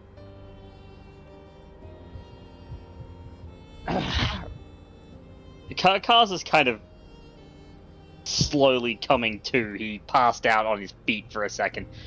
You can tell he's beaten. And he slow turns and he's like, if it's the issue of flight, I can do that myself. You are barely standing. I think not. And she's going to use Healing Hands on Lagan first. And Lagan... Kinwin's gonna pump a 4th level cure wounds into Kaz. Yeah. Which will be 30 that's right! We have a Kinwin. Yes, we do. And with the Healing Hands, Lagan, it's not a lot, but you regain... What is it, like 9 HP? Because you're level 9? Yep. Mm-hmm. And 9? she's gonna... Yeah. Yep. Yeah. She's gonna go over then to Illyra. Are you okay? I saw you went down. She wipes a bit of blood from her mouth and spits it on the floor.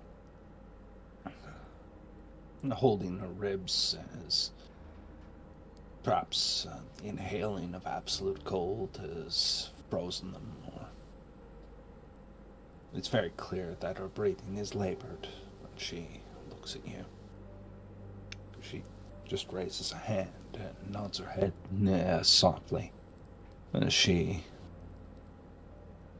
looks to her beleaguered comrades and seeing the absolute state of what could arguably be the most aggressive of the entire party. Seeing how they were wounded, seeing Kinwin mend them. And then a look of a somber look crosses her face. And then she looks at the remains of this thing, this dragon. It's still is like barely moving. It's not quite put out of its misery yet, but it's beaten to the point where it cannot move anymore.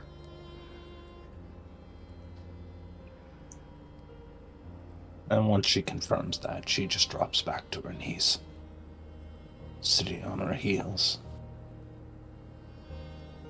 Like all the fight has just left her.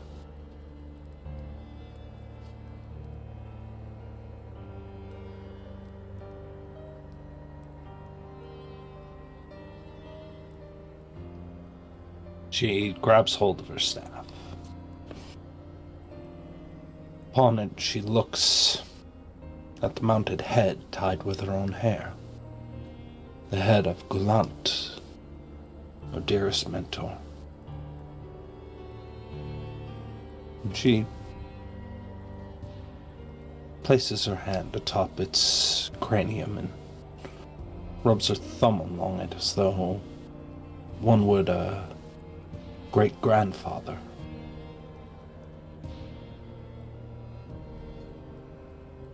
Her head just slumps down, hiding her features under silvered hair.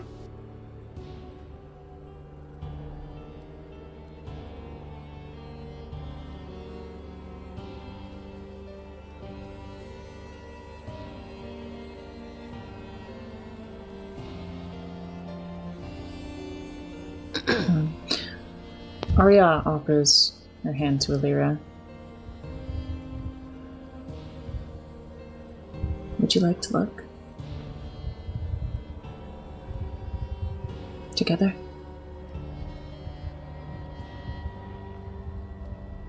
There's a hesitation beforehand, almost as still.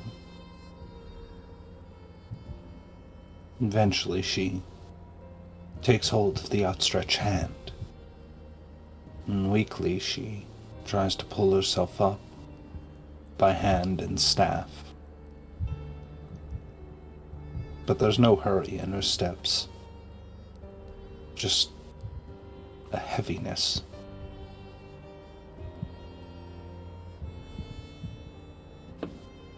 Arya will offer her arm and shoulder for Lyra to support on. They slowly approach this creature, the dragon that is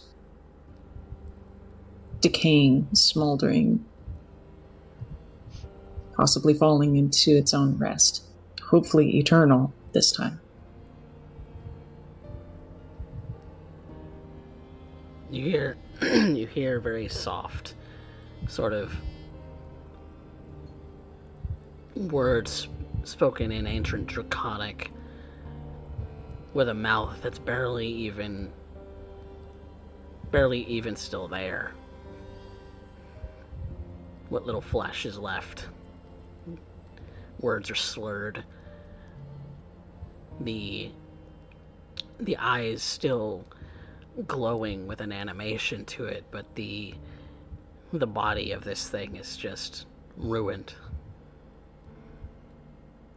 You do see little bits starting to reform, but only just a little.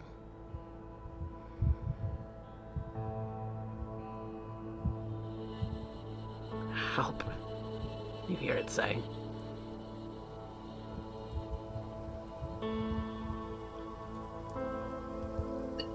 Arya's gonna kneel down to the creature.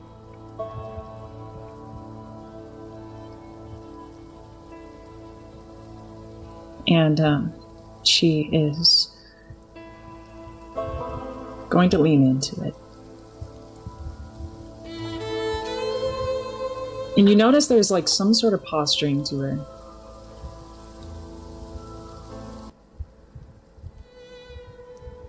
The posturing is like that of a funeral service.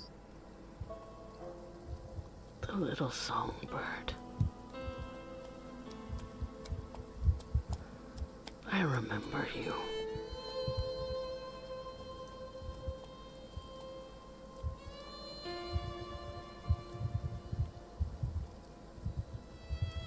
What is your name? mighty lord. Halver. Do I recall that name, Coffee? You would. One of Ryujin's runes. Broodmates.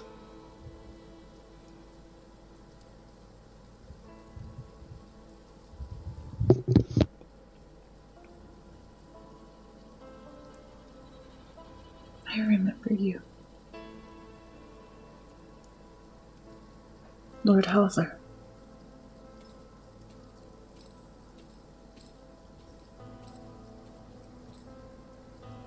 Honored Silver. The scholar. Yes. You remember.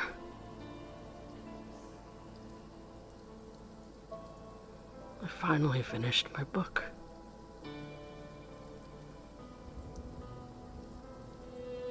I can finally read it.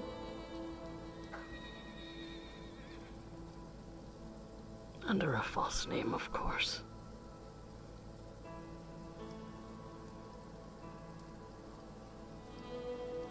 If it is yours, I will find it.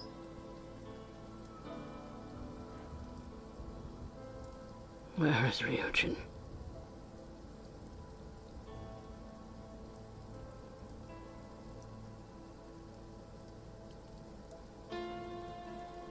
Arya will look at the draconic spirit.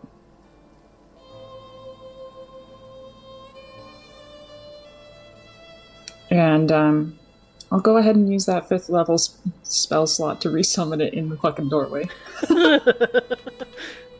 That's fine, you don't have to do that. It finally squeezes itself in.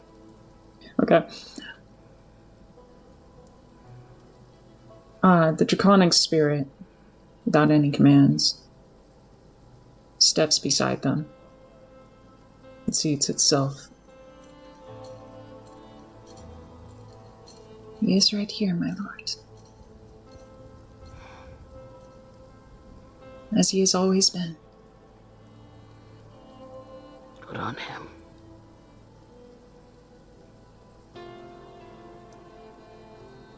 Please, Songbird. Release me. I'm trapped.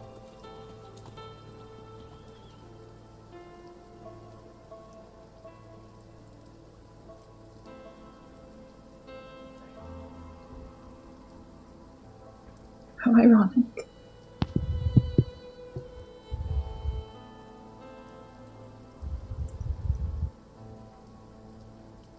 As you wish, Lord Halver. Take the gifts that are here.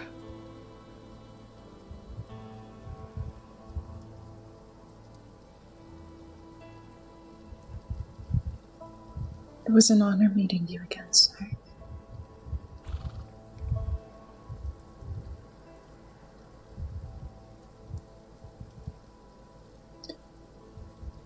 She will rise again.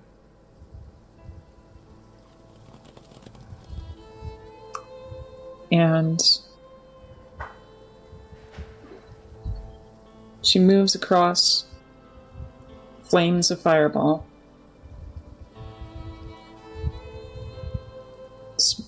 A small burst of light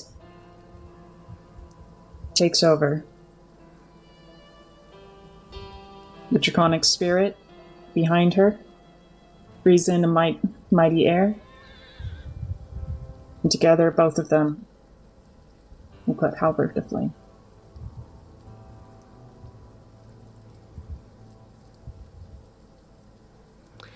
After a bit of time, the flames subdue, and what remains is left but bone and a set of black armor wreathed in black feathers.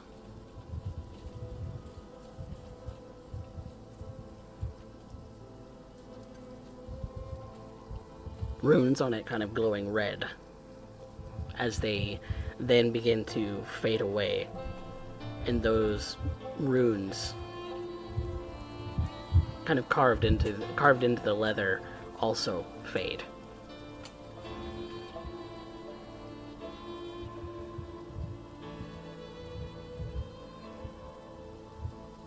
Such a thing.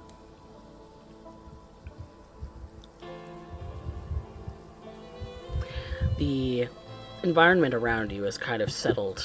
The lava is no longer bubbling with a sort of ferocity. It is sort of almost even begun to cool in the room. There's a slight chill in the air from the body of this silver dragon. But that's starting to dissipate now too, into a tolerable but still warm atmosphere.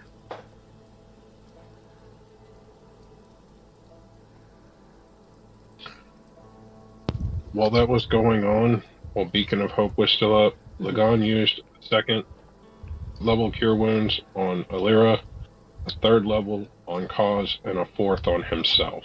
Okay.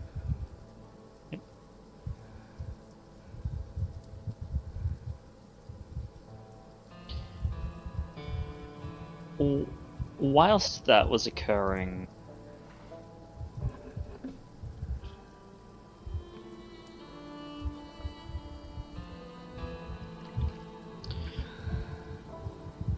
Lagan, you would be able to hear it, but I don't necessarily think understand it, given I don't think you Draconic naturally. Please correct me if I'm wrong there. Otherwise, Arya, given his proximity to where he was standing, because he hasn't moved. I think Arya and Vanya are the only ones who would understand Draconic. Yeah. So Arya would be the only one close to hear it and understand it.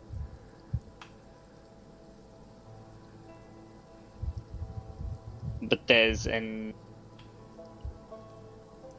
It's a mixture of epithets and last rites.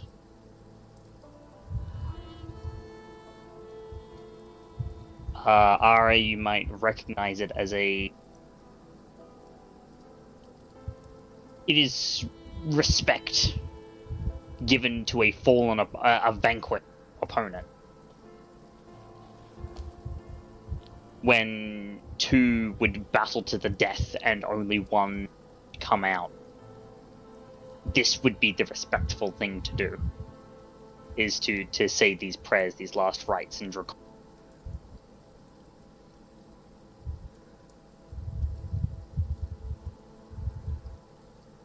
In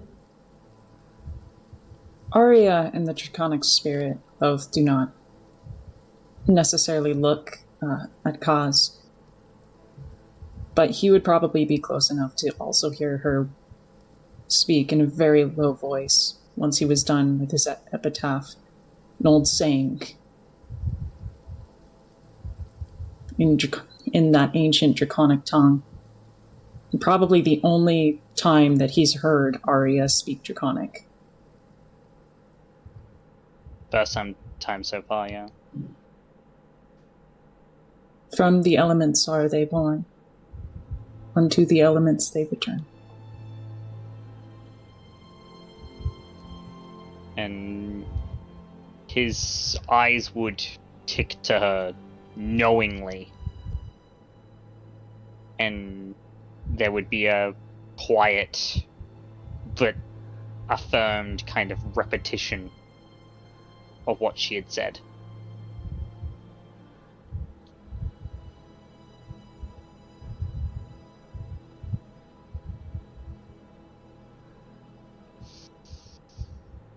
The flames die out. Arya turns back to Vanya and just kind of like quietly pulls her into a hug and just nuzzles her face into Vanya's shoulder. The Draconic Spirit. Oh, yay. The Draconic Spirit, however, will turn to Kaz. There is this knowing and intelligent look to it before it just fades. As if a memory.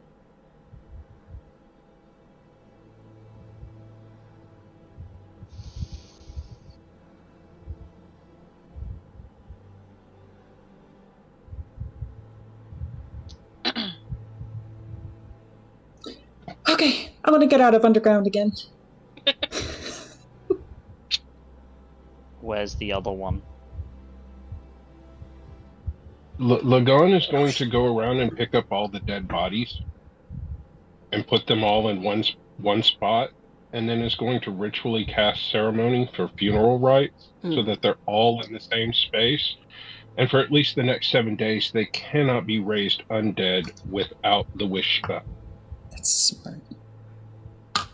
All right. Upon the mention of Vanya- Caleb. But Vanya will lead Arya out of the room to go check on her brother and obviously Caleb, who's still probably laying there. Yeah, because even if he even if he did pass all 3 of his saves, he'd only be stabilized and unconscious and wouldn't wake up for a couple hours yet. The default 1 hours, I believe. Embril's just kind of cradling it.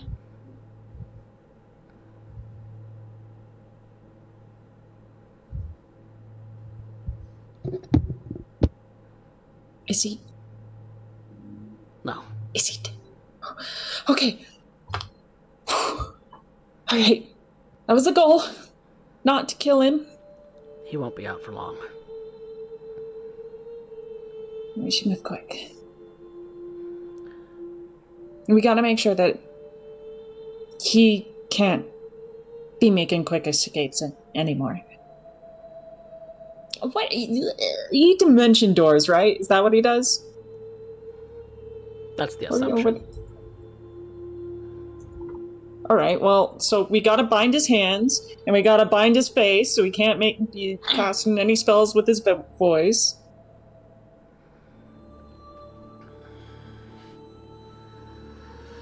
What do you intend to do? Embril asks. We just need to make sure he's not gonna make a run for it. Just tie his hands, give him a sock to chew on. But we need a moment to actually ask questions and see what the hell was going on down here.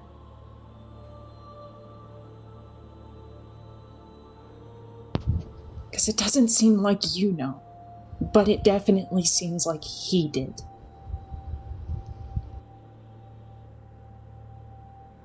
Yeah, you're right. There is a call from inside the building, because I'm guessing you guys aren't being...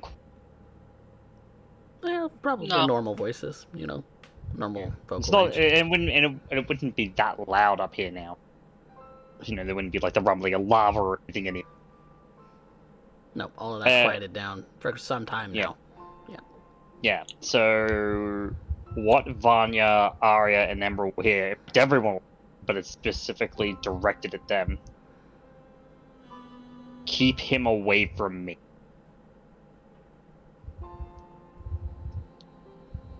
Understood. And Arya certainly could probably deduce why. If he had anything to do with what they just had to do, and like if any of that was his fault, it's very liable that Kars will turn his wrath. And Arya has seen pretty full on what the extent of Kars' wrath is. You just 80 damage, my guy. So don't want to get, like, super falcon punched over here. Goddamn. No, it would. The thing is, though, is that given the fact that it wouldn't be just like the case of a monster, there's this kind of this unspoken thing of it would be slow, it would be exacting, it would be the breaking of bones one by one. Are we the good guys? Are we the good guys? We're supposed to be. Sometimes I wonder. Cars is lawful neutral. And this...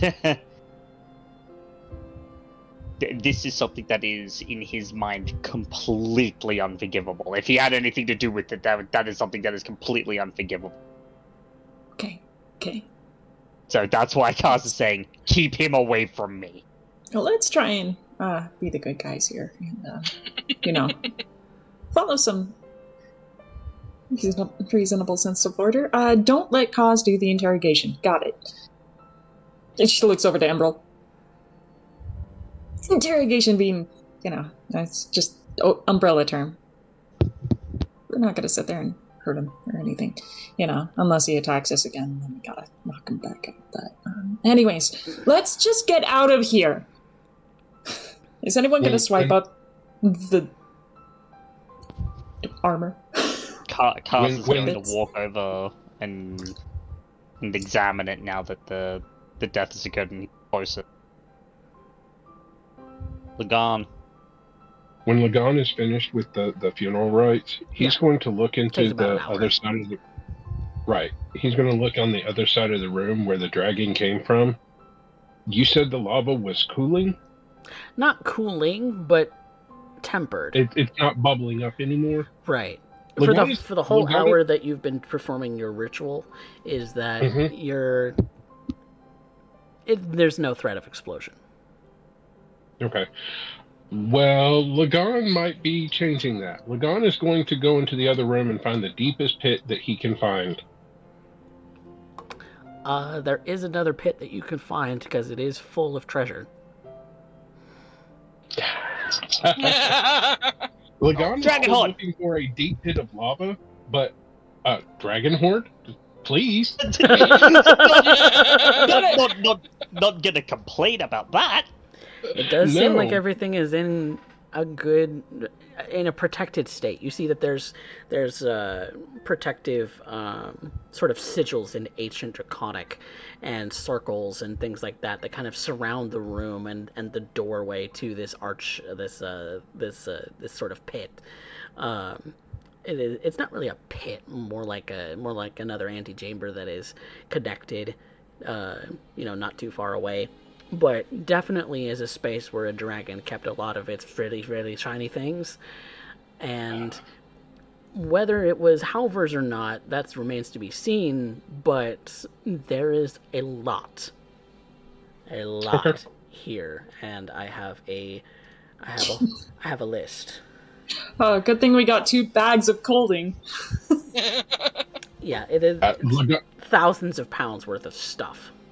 Jesus. Like I said, Lagan's looking for the biggest, deepest pit for the magma that he can find. Okay. So he's going to wait until they get everything together. That is just fine. Where did I put my list? Oh, because it's at the top, because I didn't actually move it into where it's supposed to. Oh, nope, that's not what I wanted either. But yes, you can do as you like in that case. You're finding a deep pit to put lava things in. I'm leaving a deposit. What kind of deposit? What do you think? Should probably check it. There's a lead box in my bag with a book that is wrapped inside the said box. Oh! That is being Yeah! left in the lava. Lead box goes in the lava. I am done with this thing.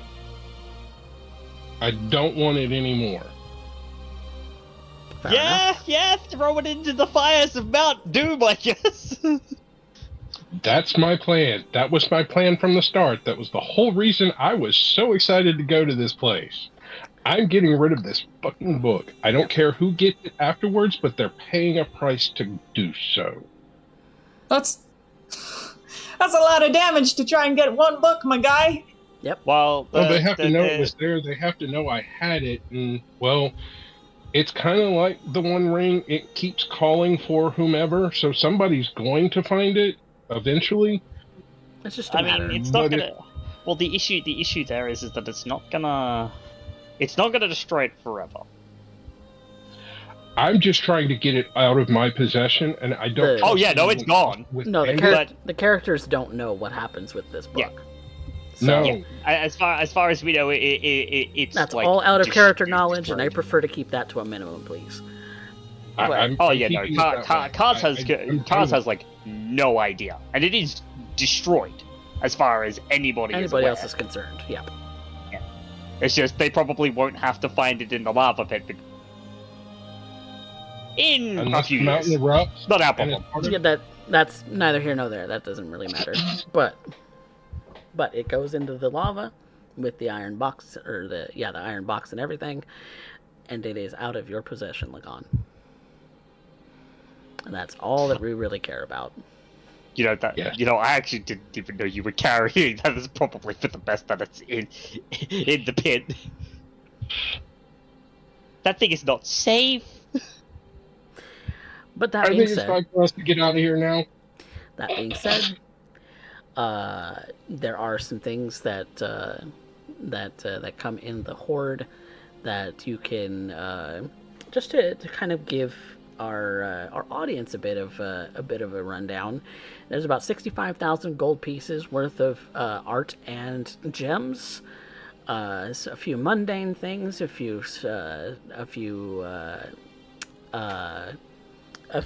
magical items to peruse through. But the big one being the armor that the dragon was wearing, because it feels very magical, and you'll have to learn more about it in order to figure out what that magicalness is like. But that is the full list. So you can distribute that amongst yourselves as you wish, but you collect it, and you put it in the various bags of holding, as far as much as you can carry, and make your way out of the volcano into the cold and snow, with Imbrel and Caleb in tow. So, where do you go from here?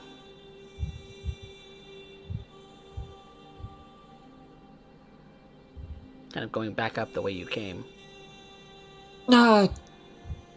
Preferably down the mountain, but we're kind of at a position where we're not looking too hot. So I almost feel like maybe we should set up a camp in one of the safe chambers.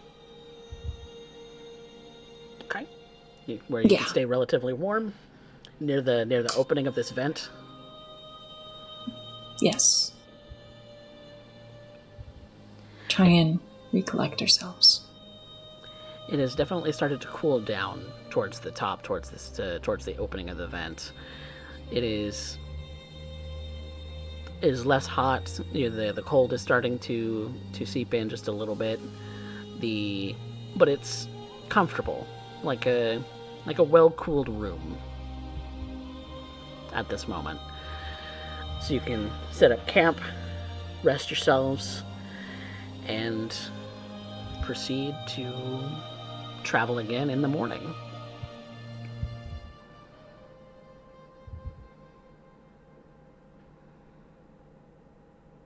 So we're going to take a quick break while I give my players a little bit of time to peruse this list, if they would so like, and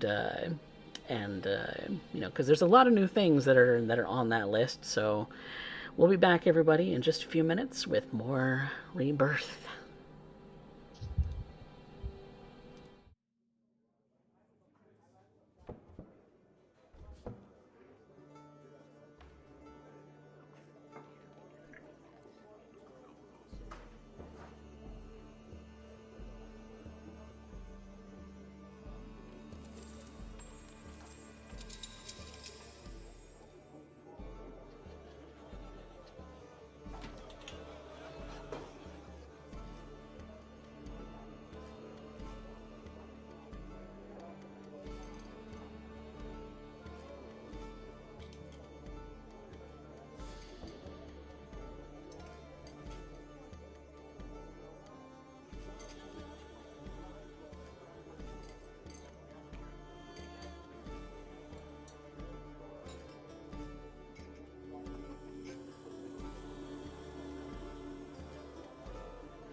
Welcome back, everyone, to Rebirth, a D&D Tale.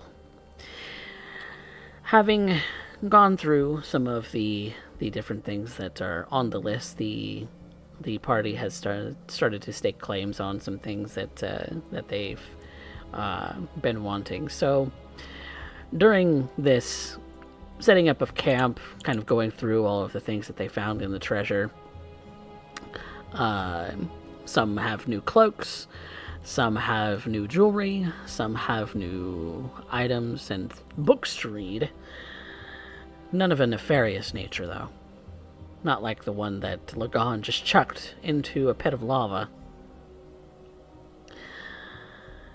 So, Lucky Sevens, you are resting, taking advantage of the respite that you have at this kind of opening of the vent that you've climbed back up towards. The mountain seems to have settled almost completely. You don't hear much in the way of rumbling. You don't feel much in the way of tremors. You feel like things have really started to calm down. Imbrel is still looking after the unconscious but stable Caleb, who still hasn't woken up after these several hours.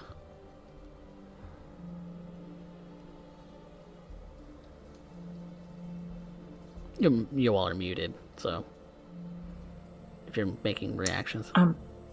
Just to make sure. Oh, go ahead. Apologize. Lagan would be checking on him, making sure that he's stable, and that's it. Yep, he's alive, he's breathing, and seems to be recovering. But doing nothing else to aid that recovery for Caleb. No. If it were Emerald, sure. But Caleb, no. Much like you saw on Embrel before, it does seem that his body is knitting itself over time. With those very strange, sort of blackish threads.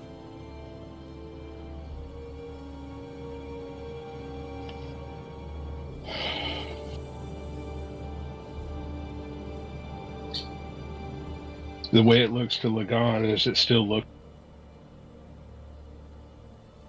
Still looks what? It looks like a curse. Mm. When we had first dealt with that with Imbrel, Lagan wanted to try remove curse because that's the only thing that looks like to him. And we didn't do it. You could try it now.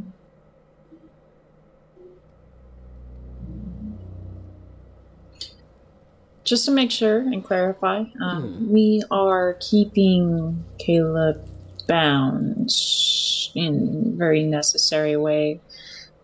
If he is dimension dooring, it still requires vernacular components. He needs to say he's going somewhere, apparently. Yeah. So.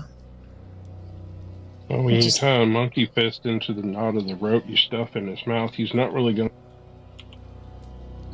to... Right. I don't want to treat him like a monster per se, but I'm not sure what transpired.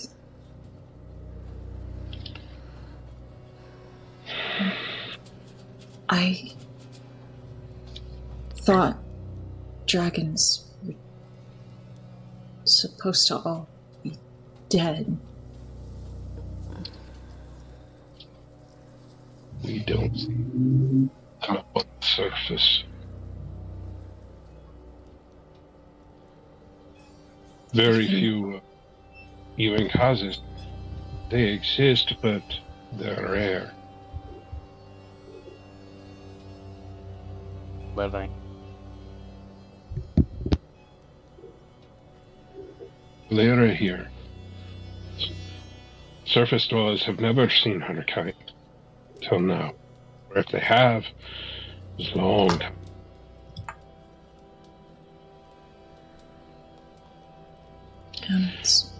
I'm going to need a very long rest before I can try that.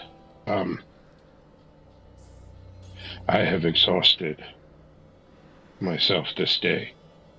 I can tell you right now, Embril says, speaking up, it's not a curse. It still looks like one.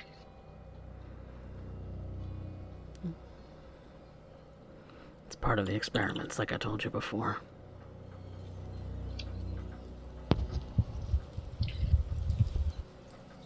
Doesn't mean it won't react to a curse, or like a curse.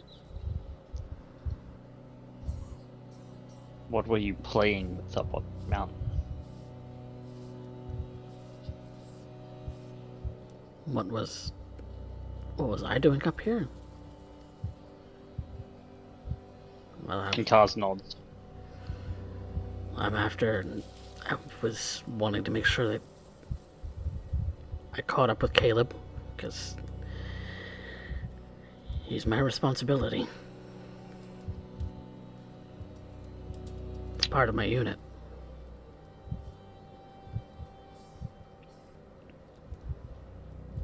Part of the same team.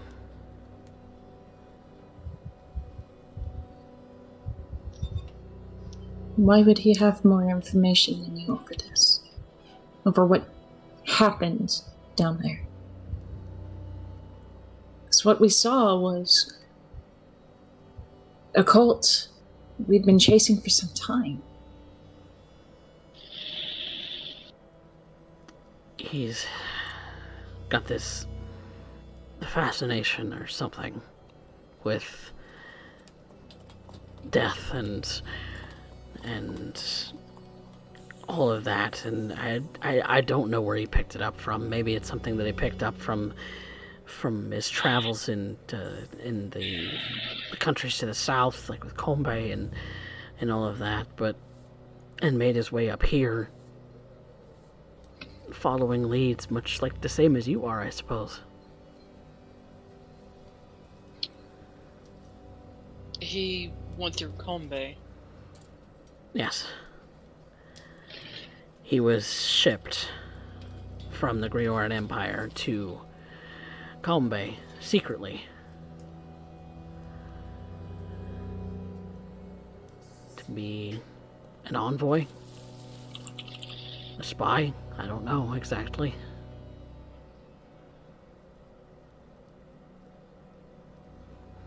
I don't know his full mission parameters, but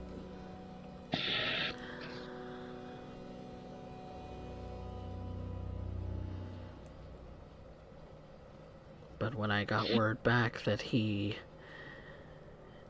letter was muddled, it was a jumble of words and Letter. a letter. Do you still have it? I should. He goes searching through his pockets and pulls out a letter that is written in common, in the Grioran common, that seems to be a jumbled mess of, words kind of pertaining to death, pertaining to the patron, pertaining to the idea that he has to make this happen because it's already happened, because it happened before, because it is happening again. And it was always meant to be. He's following his destiny.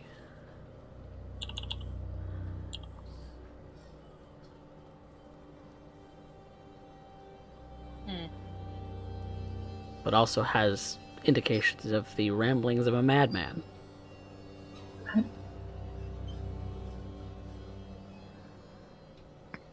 don't understand.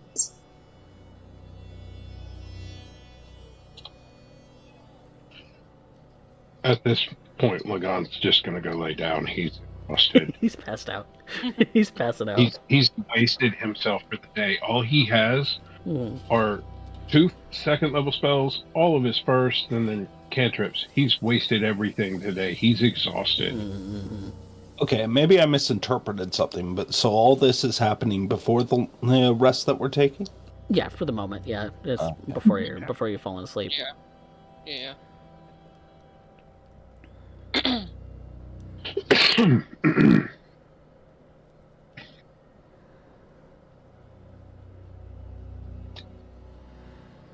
Lyra will end up settling herself down. She crosses her legs and places herself in a sitting upright position. She looks forward. Where she goes is a place all to herself. Combination of thoughts, histories, thoughts of home. Meditation so deep she can almost relive those experiences. Thoughts on where to go from here. Of the prisoner. Recenter herself.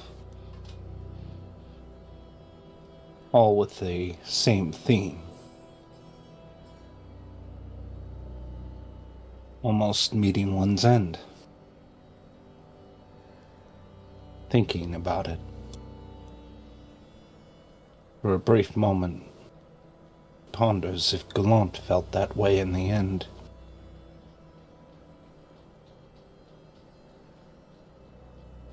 So close to death. A curiosity. Thought experiment. And yet,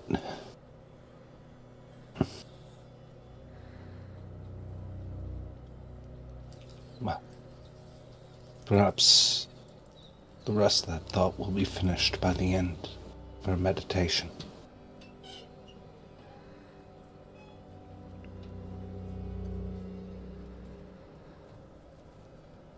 We could all use some rest, Imbril says.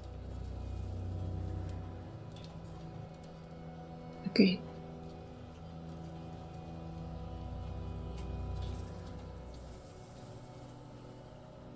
I'll take first watch.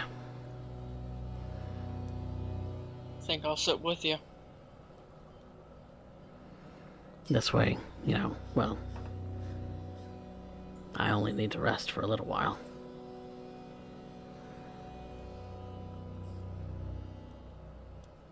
Well, 2 sets of eyes are better than 1 up here.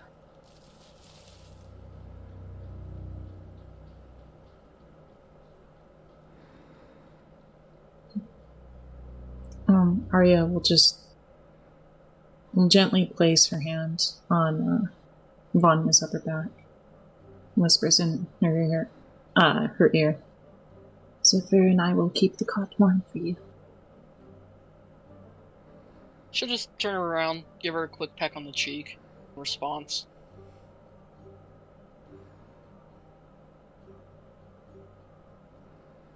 And Arya will lead Zephyr gently to their tent. Do we have tents? We have tents, Yes. right? Yes, we have tents. You do. You're kind of at Thank the... God. You're at the... Thanks, Ubi Wow!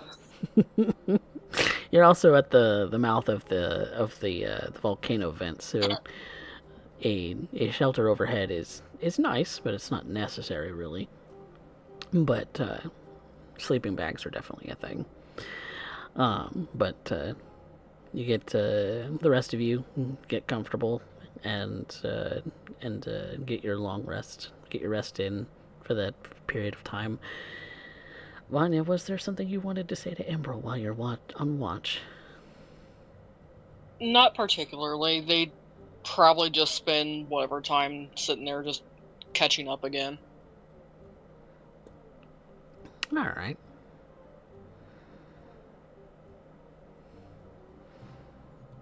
Caleb tosses just a little bit in his sleep, but that's about all the movement that you get out of him.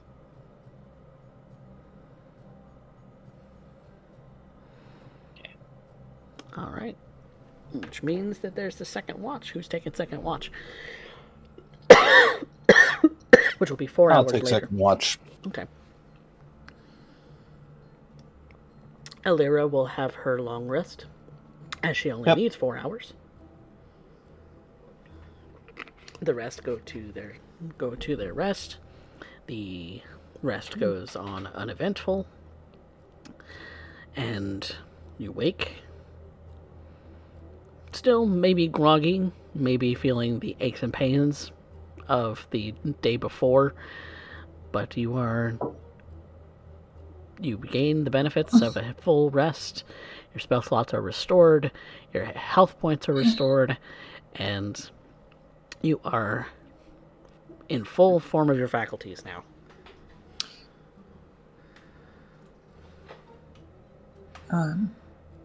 Pulling herself out of sleep, Arya will probably wake up Vanya. You'll probably And- notice that Alira is actually already making breakfast for everybody. Has to pass the time somehow. Oh, good morning.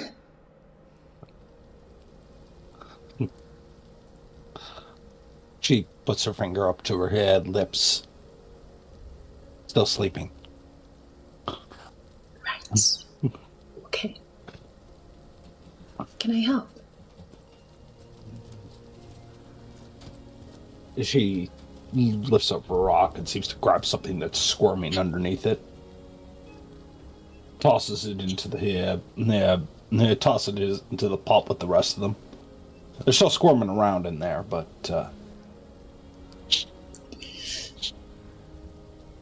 I'm almost finished.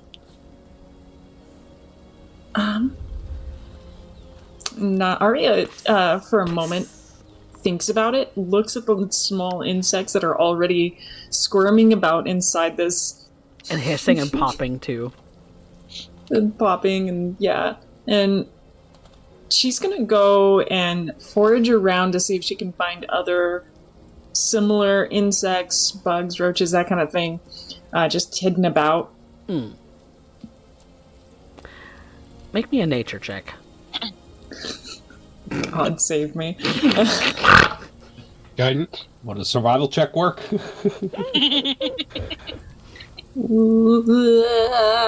That's gonna be a flat 14, my guy. It kind of looks like she's picked through all of them already. You see rocks that are overturned and things like that. You think she's had a decent enough time to kind of scavenge this whole area through. Oh, Arya will turn to her and kind of inspect it. You'll have to tell me the recipe sometime. I would very much like to be able to make things that you enjoy.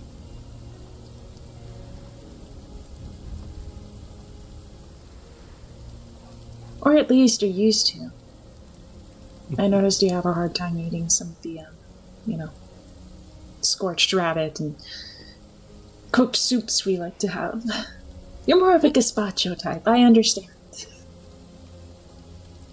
I'm trying to learn. Trying to. Fires would attract unwanted attention. When I was beyond the walls of her grace, I would have to forage. But given our conflict with the Illithids, you had to make do. Consume without alerting attention. Even if we wanted to end up consuming burnt furs and what have you, it wouldn't be a possibility. If you had fires, you'd dig them deep into the rock. If you wanted to end up staying from the rivers from the ceiling, you would have to end up wearing the carapace of another creature. Hide amongst mushrooms and use their light to blind those who would look upon you. It's strange being here. warmth in a place that's cold, with an infinite fall above, just outside. A world that should be scorched and ruined. And where dragons fly, and giants still make the mountains shake. And just when I thought such times were behind us, I almost pass from this world. By the more that which is long gone, and I walk with beings that descend from things I thought I'd never see. Such an amazing time, and I didn't want it to end. And then she looks to her staff, which is probably resting in the corner with Goulant's face, rotted as it is, looking upon her. I wonder in that moment if that's what he felt. I'm grateful for him, but in that moment I was unwilling to accept what was about to happen. I was told from a long time that it was a part of the natural cycle. That it shouldn't bring fear, but just acknowledge that you give what's left, that it continues on. Yet in that moment, I felt fear. I felt fear like I've not felt in a long time. Feel like I've shamed my mentor. Shamed your mentor? How? Oh, good morning, Lagan. Sorry, I spoke too loudly. I woke him from his slumber. I was expecting to have to wrap you in silk and carry you down the mountain before you woke. How would that make for a story? She who carried a giant from atop the mountain. That would make a wonderful story. How big a spider are you gonna be to carry my body that hard down the mountain? As you are, you can't lift it, and most of your spider forms I don't think you can. At least what I've seen. He hasn't seen the really big ones. I think I've eaten something large enough. She smiles as she looks at Goulant's severed head and smiles at it, as though it would be smiling back at her. You know, in fairness, I don't exactly forget the Remaras. I can believe there are bugs that big. And Not a I'm bug. just thankful we never ran into any of them. They make great mounts.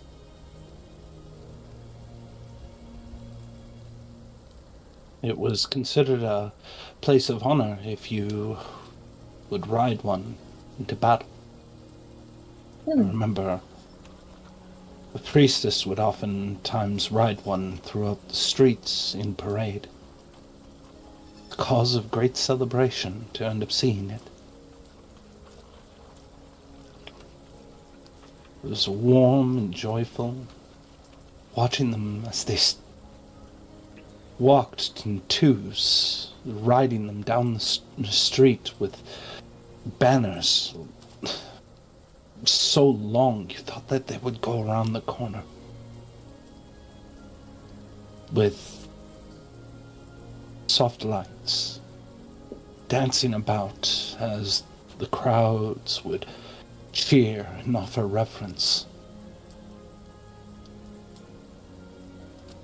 Our queen would see their arrival in great ceremonies. But I was hardly even 100 years old at that point. I don't think I appreciated it quite as I do now.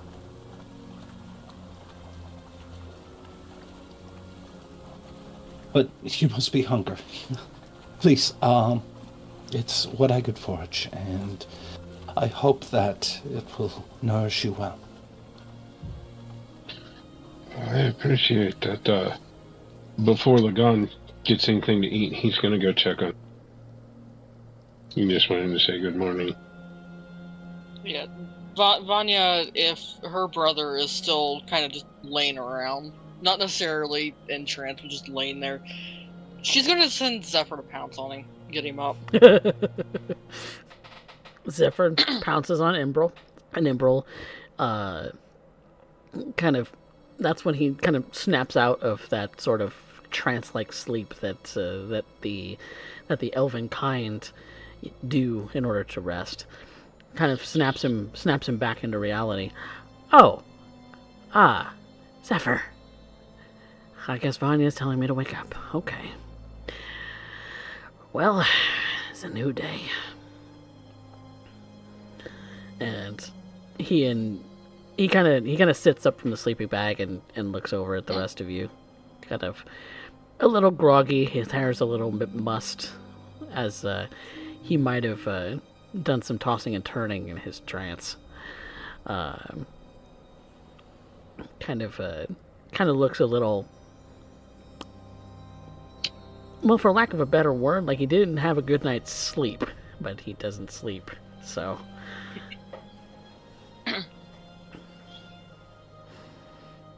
He looks a little bit like he's had a rough night, but it isn't really anything new.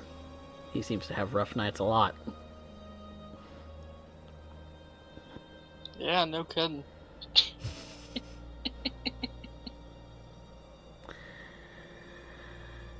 All right. Hey, Dragon. Oh, it smells delicious. And he gets up and goes over towards the fire, towards Alira, and sees what she's cooking. And then it's, grubs from under the rocks. Yep. There's one specific one for Lagan.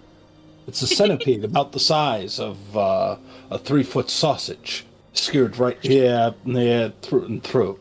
Perhaps you can even peck off the limbs and end up gaining a little bit of meat from that. But the entire thing is,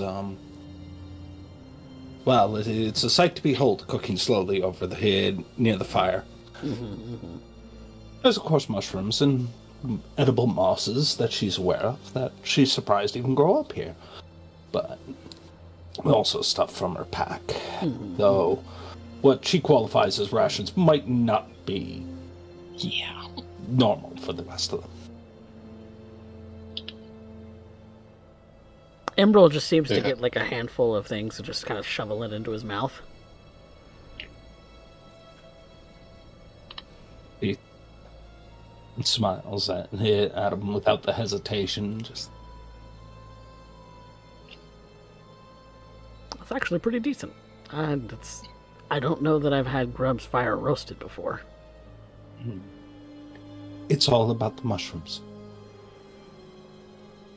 I can tell. It's definitely very delicious.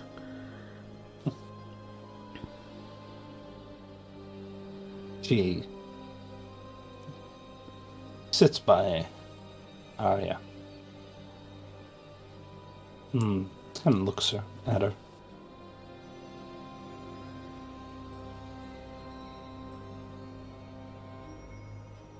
And perhaps she attempts to speak. Maybe you know the language, maybe you don't.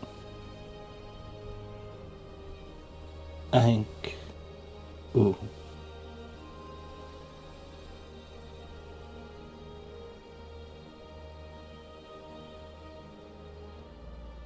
This is in common? This might be her attempting to speak common.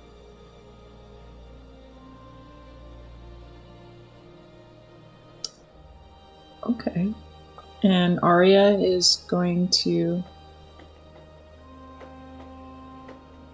attempt to speak under the Undercommon. That's Yep. Drow's language, right? Typically. She's gonna butcher the fuck out of it, but she's gonna nod and say, "Thank you back." What she actually says is dirt muffin. The effort was there. The effort was there. But her undercoming can use some work. As my common can.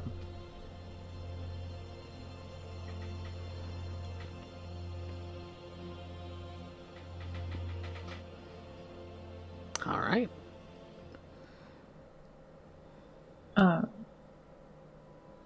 Arya, as she's like attempting to still eat the grubs, she's going very slowly, and like every single time she looks at them, like looks at it almost distressed and sad. And she goes ahead and eats it anyways. Yeah. I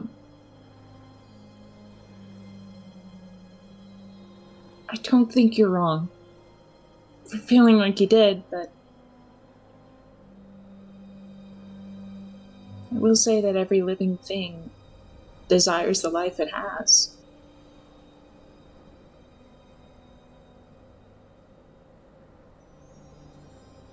Every living thing eventually gives that life up. Your life is not just yours. Not now, not before, and not after you're gone.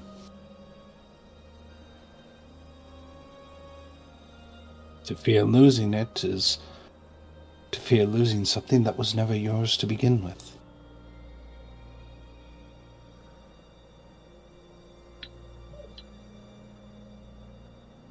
Maybe I should rephrase.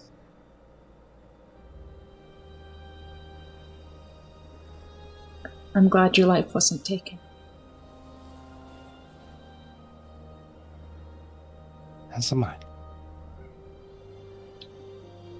She tries to weakly smile.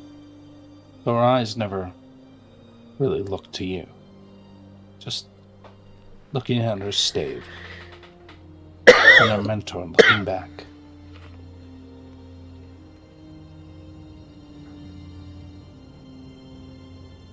Narya looks at the stave as well. Just observing this skull, the head, the hair interwoven all throughout.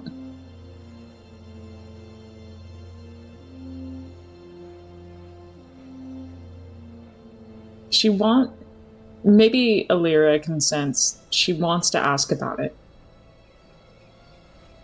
But they both seem to carry that feeling. Now probably isn't the best time. Perhaps.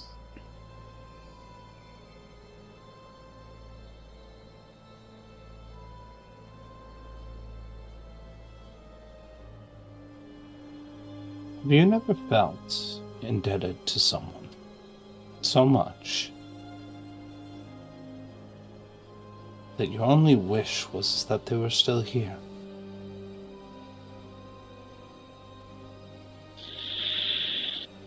Maybe a bit too well.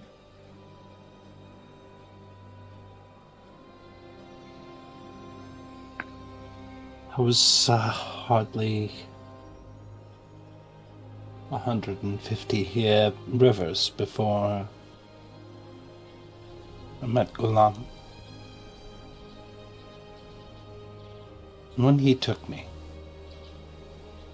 it was like seeing a figure of myth. I heard the tales, truly. The wild man outside the walls.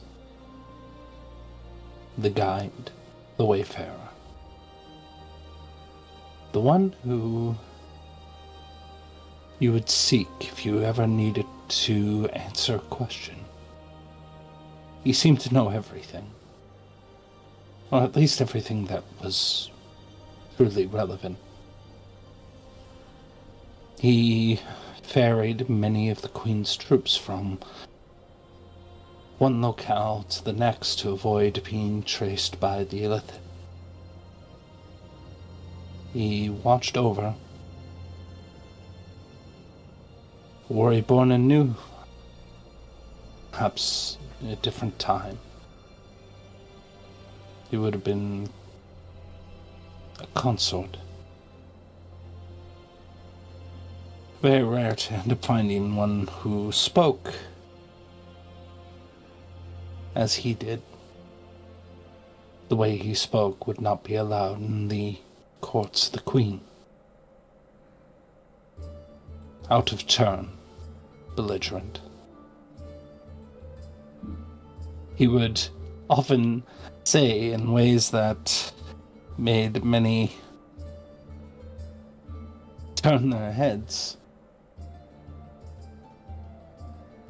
But he knew. Sorry, go ahead. Arya, for half a second, thinks of Kurobe, but is paying full attention.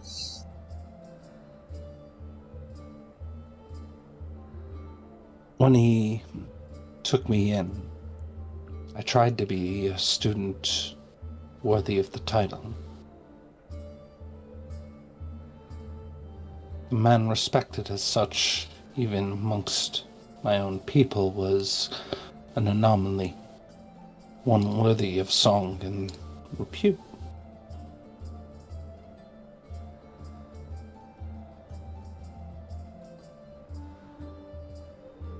And now I am a student without a master. A mushroom without a wall. A spider without a web. And if I tried to ever craft such a web on my own, I fear it would never meet his standard, even if I lived to be 1,000. It was so strange to end up watching and walking under this figure.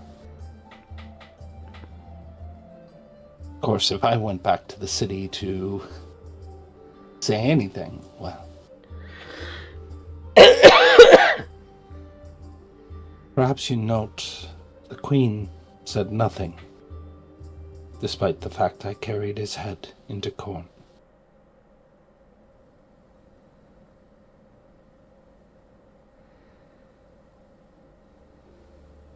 It was an unusual atmosphere. I was not familiar with it enough at the time to know what any of that meant. His existence was distasteful. Necessary, but distasteful.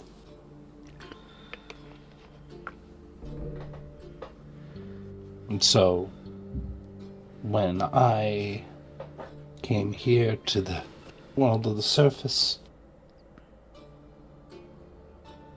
it was in service to my queen. But it was also ridding her of a horrible stain.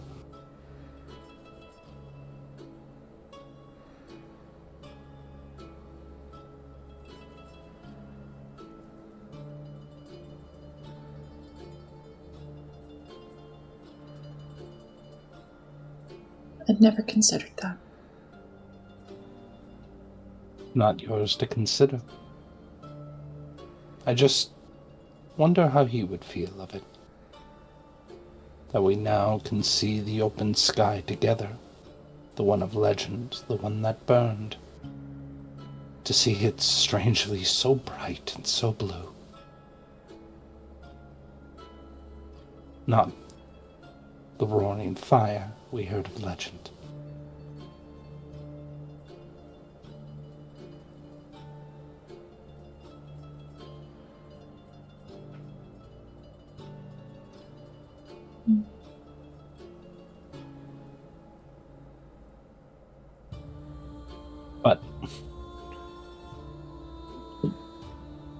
That's... That's not what I end up thanking you for. Thank you for offering a hand, even when I didn't want to stand. I'm almost embarrassed to admit it. But still, eat, be merry. Your quest is almost at its end. You've captured a culprit. Surely we'll bring him to justice soon. Justice of giants, that would be strange to observe. Perhaps they'll break him upon the stone or simply trample him underfoot. I'm unsure. Speaking of giants, I must go and appease one. He stands and grabs hold of that giant centipede that is on a stick, half burnt, and starts walking to Lagon. So Lagon is going to perform a medicine check on Caleb. He, as you're kind of doing that, he seems perfectly fine, much the same as you all are at this point. Probably in a very similar situation. It's only at that point that he does start to stir when you start to kind of look him over and kind of, actually like touch his face and his skin and things like that. He kind of looks up at you. His eyes go from what you would normally see in a human, blue eyes, his sort of blackish brown hair, just kind of in a tangled mess. His eyes then go over and start to meld back into that black sclera again. Lagon is going to cast Remove Curse. Okay, you spend the spell slot, you make the appropriate gestures, you spend the appropriate materials. You feel like no curse has been lifted.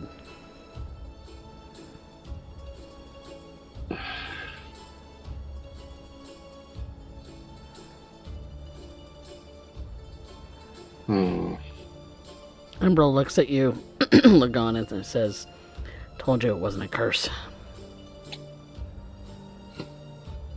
If it looks like one and it smells like... So... It's not a curse, what is it? And don't just tell me it's an experiment.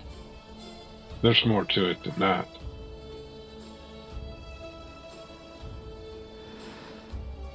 There was an oath to be sworn as part of it. But as far as the actual specifics of the experiment, it's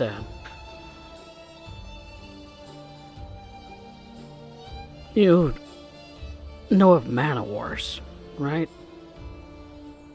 I do. And their kind, the aberrant creatures of the world. Yeah. Well, it's like there was rituals involved, there was meditations to be had. I've never been a very religious person in my life. Still not. Consider where we come from. Well,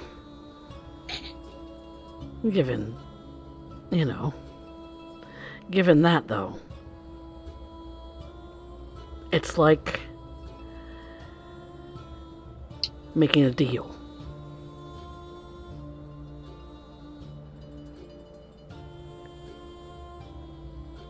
And I'm not sure what deal he made. It's the same but different.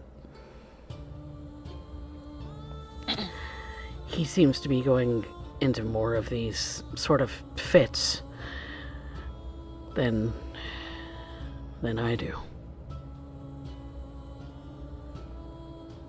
I was told it's just part of... It's what happens.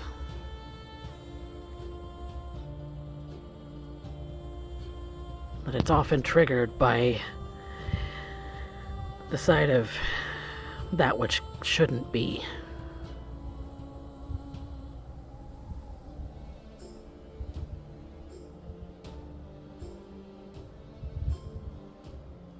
Because that's its wish. To be rid of that which shouldn't be. It. I don't know what he would call it.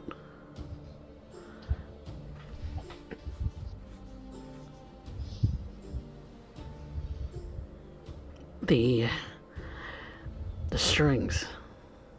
The puppet master.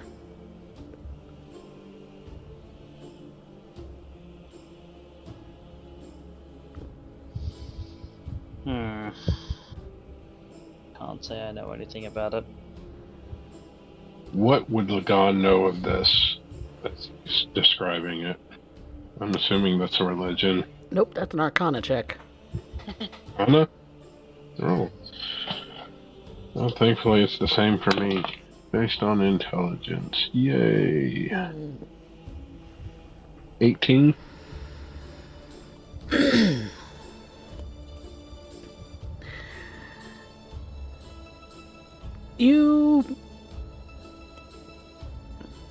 You've heard of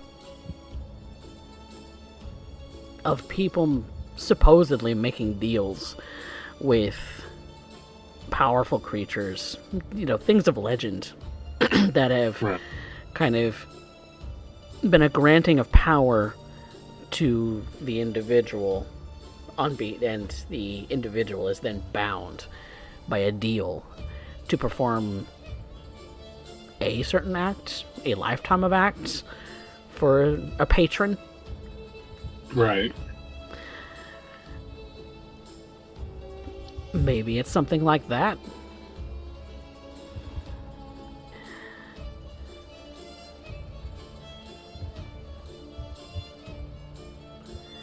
Not a blessing like a cleric would, but a deal. Like there's a mutual understanding. Right.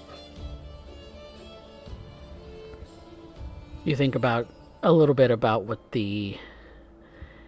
your relationship with the Raven Queen. Maybe that's some kind of deal similar to this.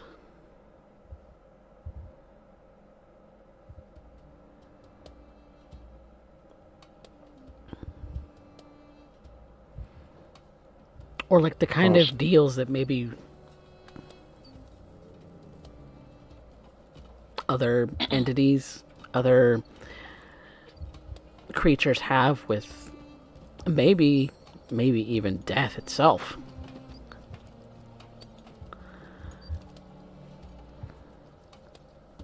They went into this willingly. I have no memory of making such deals. Lagan is thinking to himself. But he says out loud, "You went into this willingly." Yes. Both of them. It was a volunteer position.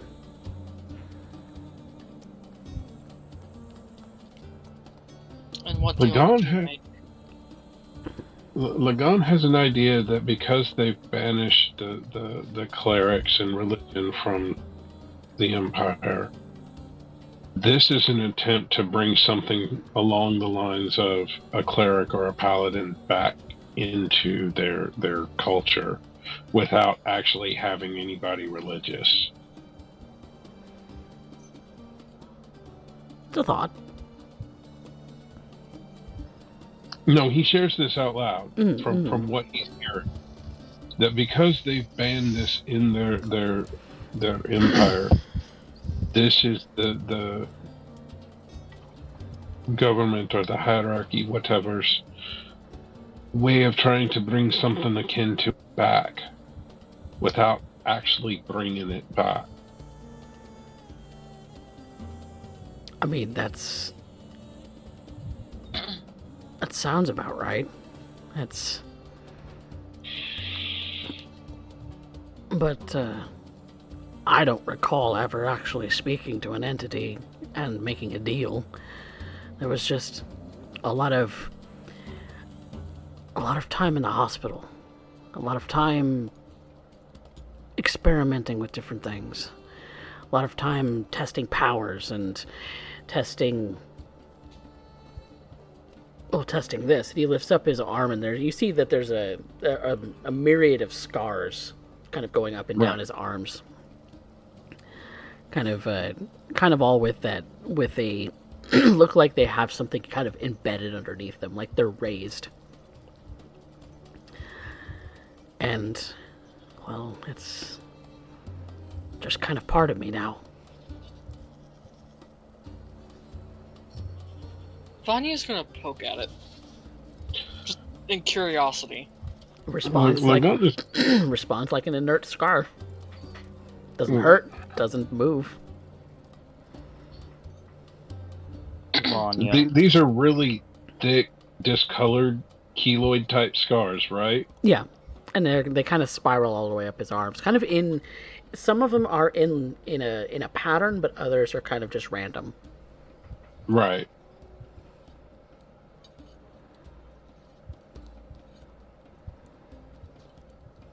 Why would you do this to yourself?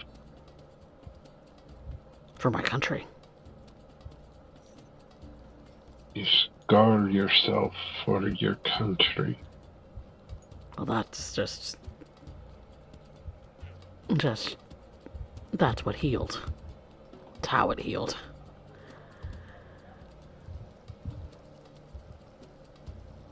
But I thought you said that was where it was done. I apologize. yeah, he's got scars from like implantations Okay. that look like they were professionally implanted. If Right. it's not like it was a self sort of thing.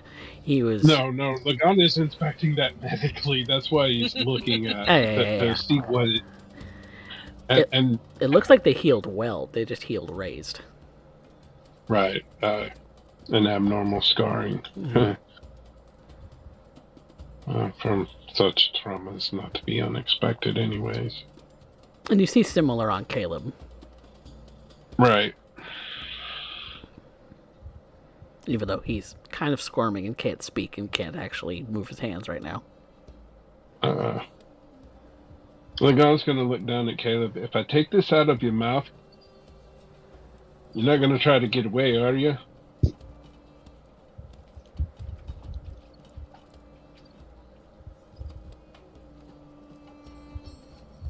You don't really get a response. There's not a nod. There's not a shake of his head.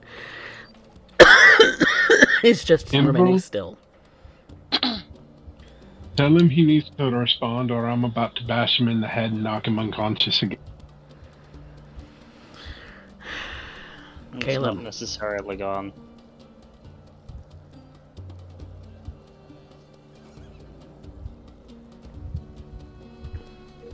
I'm sorry, go ahead. So we letting him speak now. I'm just going to give him some water. That's it. I'm not letting him speak. He needs to blink, nod his head, something in response to if I take this out of his mouth and give him a bite to eat and something to drink, he's not going to try to feed. Because if he doesn't do that, I'm going to bash him in the head. Knock him out again.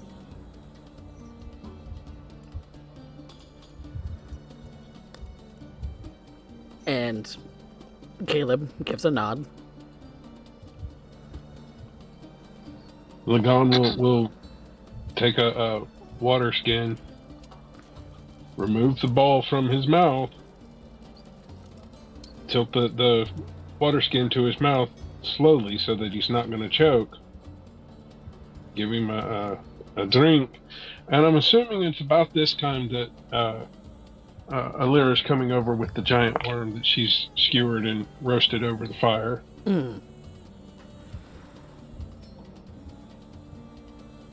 Oh. Well, thank you. And I greatly appreciate this. And he'll take the skewer from Alira. It's in that Bite the head off. It's in that moment you do hear a word, and he's gone.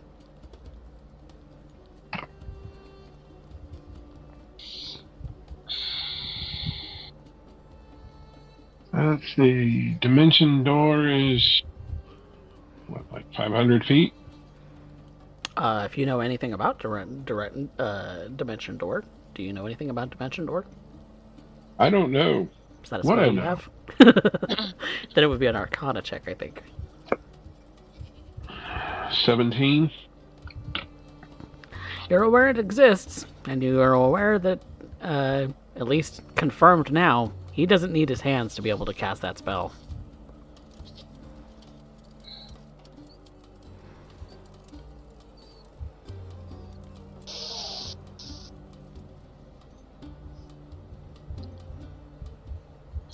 Oh, this is gonna be a long day, isn't it?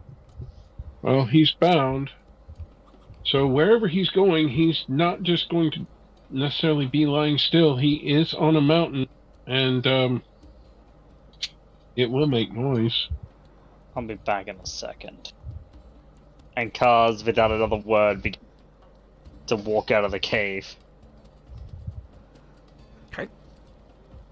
What do you intend to do? I'm gonna search for him, and I will pop my wings to do it. Okay. Popping your wings to do it. And you're flying up into the air and looking around. Yep. And I have the speed. Okay. So, make a perception check. I will happily make a perception check. Because he's making a stealth in response.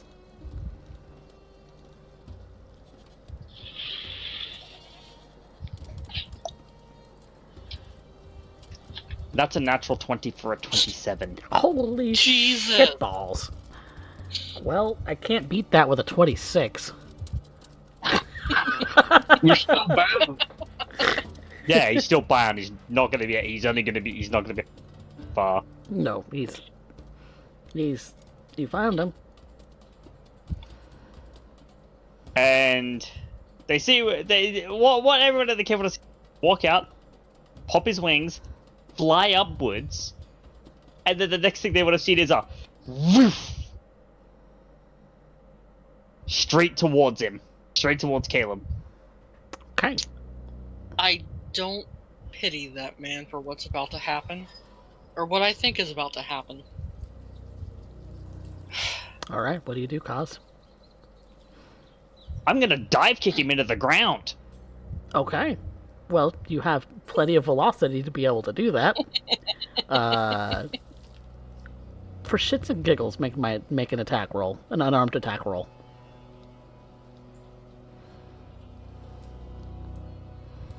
That's a 28. Yeah, I mean that's gonna hit. So you you just dive bomb into this man, and he instantly is tackled underneath you as you're now just kind of like pressing your knee up against his shoulders as you've landed on him.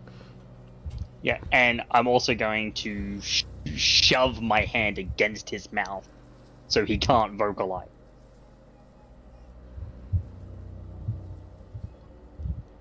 The gag is still around his throat. I just took it out of his mouth so I could give him a drink of water. Oh yeah, no, it'll be going back. It'll be going back in a second. I'm just making sure for the interim that he can't say anything. Yep, and you have him pinned. Yep. What do you do? I want you to listen to me very carefully.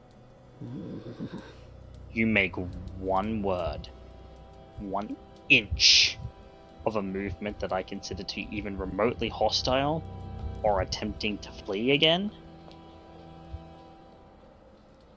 and that will be it. You will die. Right here, right now. Do you understand?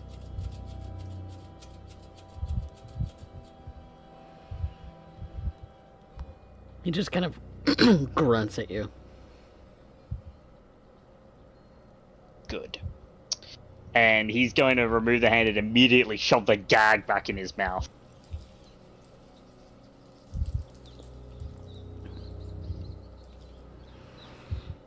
Before picking him up and flying back to the cave, but in such a way that he goes directly upwards first and then forward, so that if Caleb decides to struggle, he's going to fall. He's going to fall a very long way. The fall will definitely kill him. He's pretty hardy. He's definitely not. he's no slouch when it comes to his athleticism. Yeah, but I don't think he's 200 foot drop hardy. There's that. But yeah, you carry him back. And everyone would see Kaz march back into the cave. Bound and gagged Caleb in his hands, and he tosses him.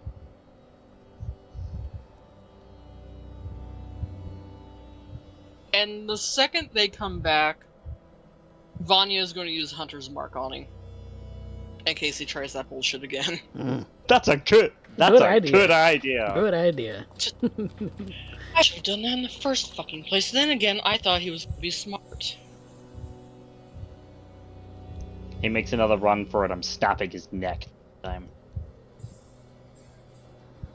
And the words that come from Kaz aren't... There's not really an anger in them. It's just cold. As cold as the breath of a Mr. Halver. There might even be a huff and, this breath of cold. Permafrost and cold.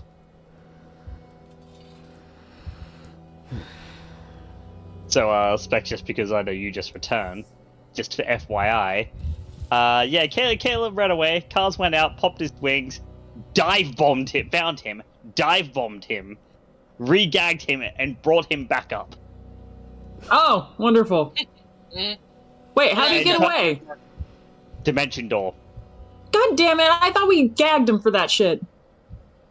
Laganon gagged him just to give him a drink, and he took the chance. He wasn't going to miss out on his chance. What a punk ass. Yeah, and it's anyone why has create water, just fill his mouth. All right. And now he's got Hunter's Mark on him. Yeah, So- Kaz has already said if he tries to escape again, Kaz is just going to kill him.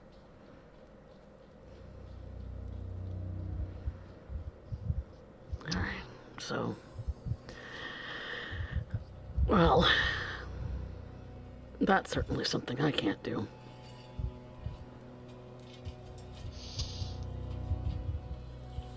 Well, I took the brunt of the breath of, Dragon. I don't know if you saw it. No, I was still catching up. Yeah. Dragon, old, silver. No, I was meaning him vanishing and then popping up somewhere else.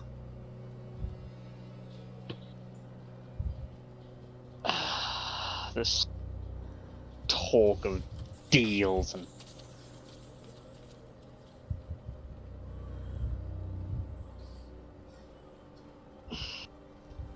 You already expressed you don't want to be there to question him, so... No, it's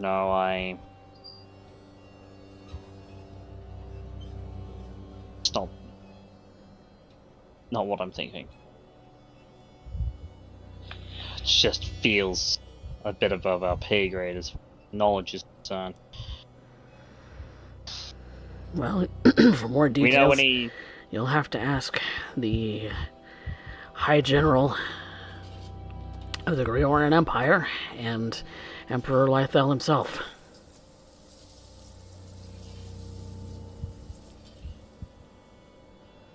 It's on the mind to do. But before that, It's half across the world. this feels... I'm not really so good with the magic stuff. And he's gonna turn to Lagan, Arya, and Vanya. Do any of you know someone who knows arcane lore? Oh, do we know someone? Vanya, do the trick. She's gonna look at Emerald. I'm gonna look absolutely fucking insane doing this. I know I am, just don't say. As Anything. opposed to... Any other Hush. time?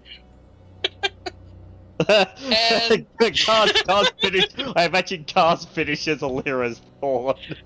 And all Cause gets middle finger. And she's gonna look up. Professor, if you have a moment, we need to have a word. It is highly important. Alira ends up leaning into Kaz. But with that gesture, is that the proof she wishes to be bound to you? In my homeland, that is the beginnings of a ritual of when one is to be wed. Cars kind of just slow toast to Alira's like, Not judgment, and I think you would be a lovely couple. It's just between. I don't think so. I don't. I mean, you're not wrong, but I don't think so. Her passion must be overmounting just to not think of the logistics of such an act. It I must don't really. fill your heart with great joy. I mean, if we're being honest with each other, I really don't get that entire thing. I know more about the surface world than you do, but that's something that's foreign even to me. Well, she might be a good teacher. After all, I've heard several tales of great songwriters who have attempted to seduce dragons throughout the histories. Is Arya listening to any of this? You can hear it. Kaz Kaz is just like, ah. Kaz and Alira, both of you just see Arya is like she's just stone cold stopped, and she like almost exorcist turns her head to them. Little fires literally up here right in front of her eyes. And Kaz slow turns, obviously like towards Arya, because he'd be able to feel her eyes on him, with this look of pure confusion on his face, like, I don't know what she's talking about, and I don't think I want to. Although, You hear regarding the Lagan, songwriters and the She's already- dragons, I've heard those stories. she's already found her dragon. Is that how dragons blush? God, I would hope not. I don't know. You hear I hear don't from see a another. blush. You hear from behind Kaz, That love is true. and you turn, and there is a gentleman in purple. And he's just like, Jesus! Well, not actually that, but like an exclamation. It's like, you gods, man! Halo! A man dressed in purple, seems like a military uniform almost, just kind of seems to appear out of nowhere for those of you who are facing this direction. Sorry about that. Was a little busy at the very moment that you called, Vanya. But yes, I do have a moment. It's a brief one, actually. I don't have much. I don't have very long. These guys had some arcane questions for you. Ah, Kaz, My Emerald specialty. meets Professor Cypher. Professor Cypher. Wait a moment. that name should mean something to some of you. Kaz is remembering it from a very different time. Mainly that the fact that the like Gem Dragonborn very much do have a connection. Places beyond the veil, so to speak.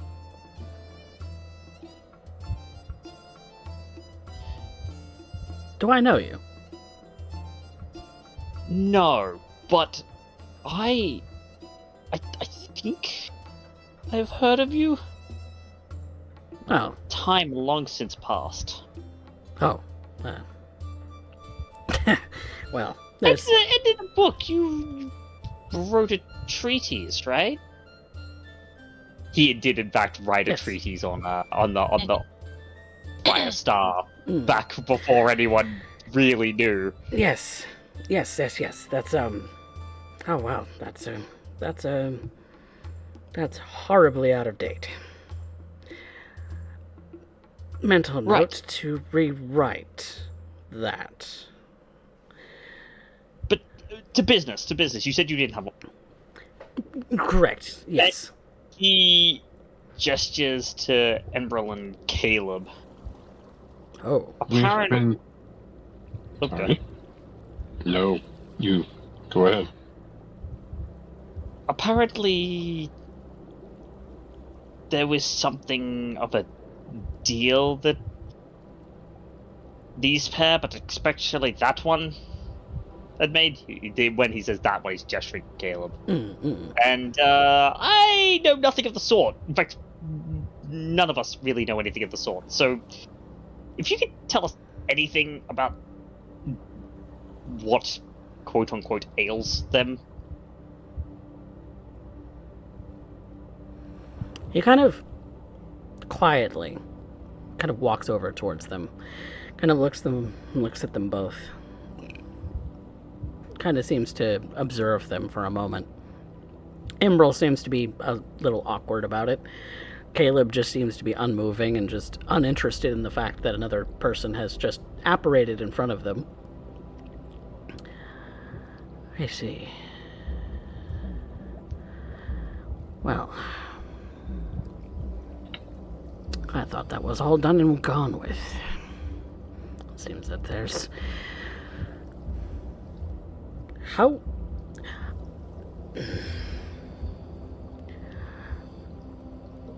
Yes. Yes, indeed. All right. Well, for one thing, those two should not exist.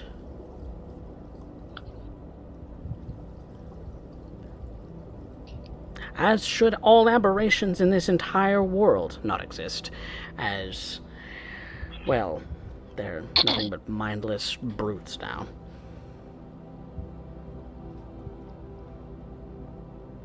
And just as an additional thing, would this, whatever caused this thing, happen to latch on to a dragon? A dragon? Dragon. We freed it. Decaying silver dragon. Silver? Mm-hmm. Silver. In the Obsidian Peak, it begged us for death. It was too far gone to do anything but help release it. You do see that he does start to pace around the room a little bit. Cypher. This man, Caleb, may be more far gone than Imbro. He at least still has some of personality, according to Vanya. He has his memories and who he is has extra. Caleb is also running around, at least the cultist we've been following from the get-go. Yes, that is actually a very common and very usually very quick sort of downward spiral that happens when these sort of things are just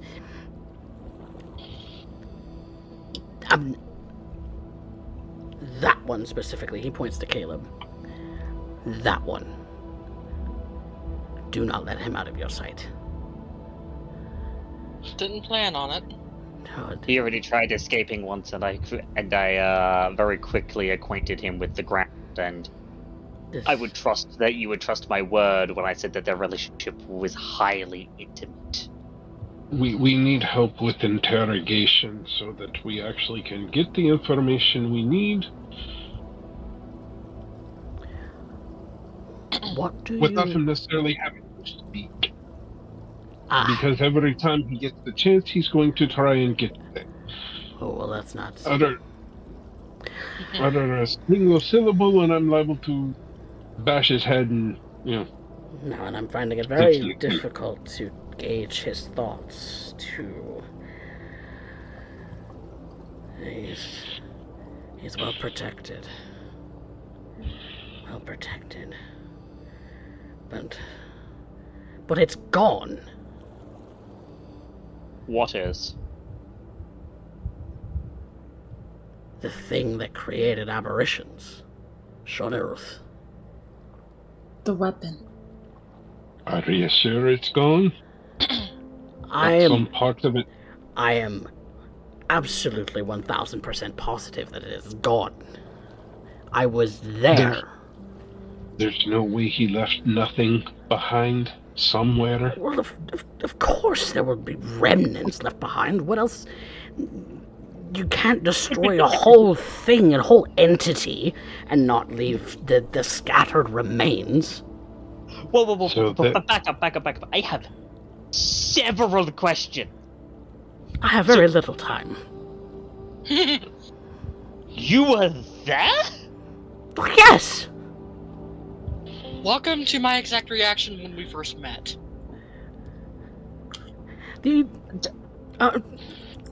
Vanya, dearest. What I'm saying is, I have done some of my own tests. I know these things still have power even after they look like they should be nothing left. I probably did something I shouldn't have done, but, you live, you learn. What did you do? Took the tentacles from a blue mantle water, mixed them in a holy water vial, and shook it. Mm-hmm. I think that is specific to you, my friend. It is a unique I power. now have a new weapon to use. Note to self, don't shake it in your hand. Throw it. That does all the shaking you need. But if there was any piece of this left behind that they could potentially be using for this. Thousands, could be millions of pieces. You can't explode an entity and expect nothing else to be of ramifications. Just What part of it could you make an oath with? one that's amassed enough power to actually have something to grant.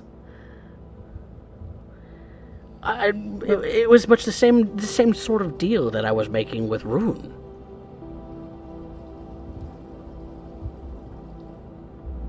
My brother says he doesn't remember making such deal with an entity, though. It was an experiment. Well, this is news to me. Who's doing the experiments? Empire. The Grioran Empire. Somehow Miss Levista's involved. Oh, well, shit. Are you telling me that the Grioran Empire is dredging up some long dead thing? Well, can you... given everything that you've seen in this world, can you really say you don't believe it? It's not that I don't believe it, it's a path. Calamity must not be restored. I don't think that will happen. Unless all the pieces can be gathered together to create a new entity, but I doubt that that's something that the Grioran Empire How do is they going have to to do. create a new one? If they break enough of the crystals that are holding Dradith down, they have an entity that they can consume with. To sacrifice for. I've already found one. I don't know where all of them are, but if one of them, so we can. It's only a matter of time before the others start. If you remember, Lagan, we found 2, technically. But it was only in one place that we found any that were Fair. structurally Yeah. damaged in any way.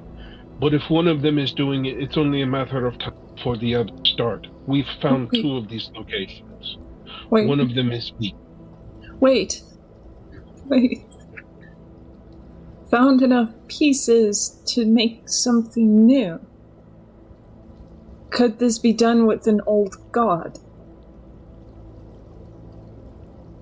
To make a new body for an old god. An old. I don't like the conclusions that you're drawing.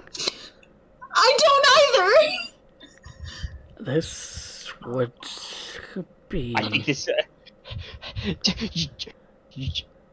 You seem like a man of knowledgeable repute. Would you say that this warrants further investigation? Because, quite frankly, I would say that this warrants further investigation. Oh, without a doubt. That is not good. And thank you very much for the information. I have much to do.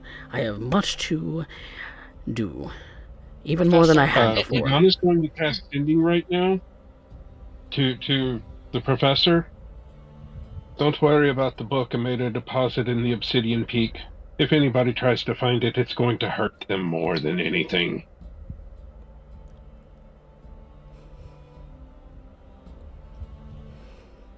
He lifts up a You finger. told me to get rid of it. He lifts up a finger, and you hear in your mind, "Good boy." Professor, you said you might, maybe. I mean, one last thing. You have Selter. You know Selter. Yes. Have you ever known a Lord Halver?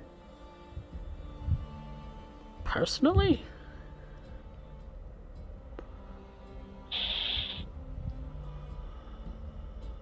I don't quite recall.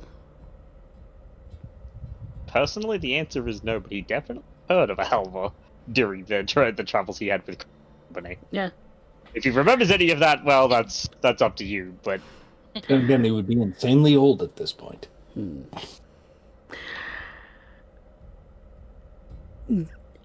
The name rings a bell, but it's not someone I've met before.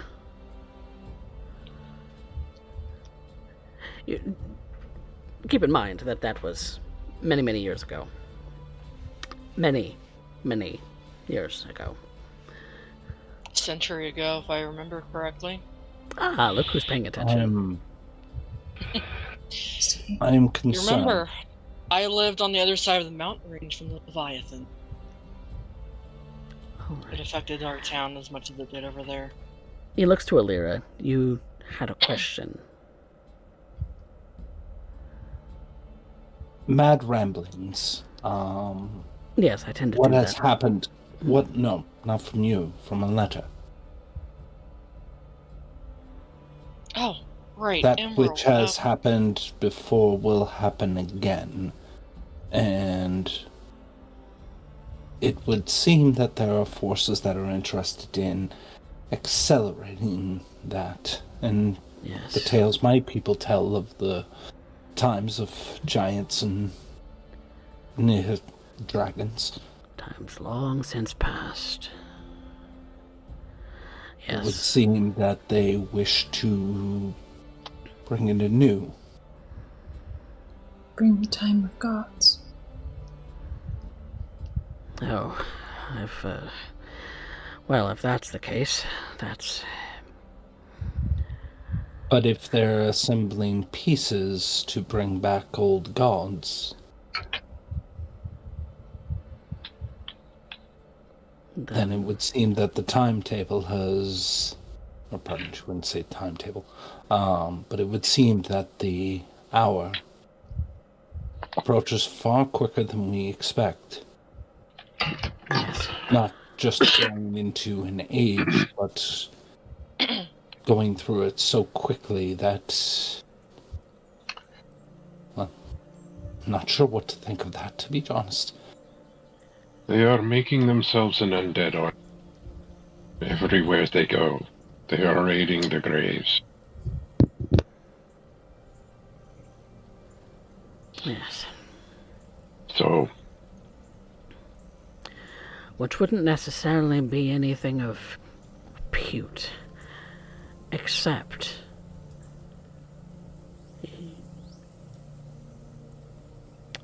if those things became more than they were. they made sure in the... I can't remember the name of the keep at the moment, to stick to just the unknown, unclaimed bodies. I And can those that would only be known. imagine what they would do with something powerful enough, like yourselves, or something else. If they could bring something like that back, with any sort of resemblance to its former self, well, we're looking at things that I might have to call in a few favors of my own. Fantastic.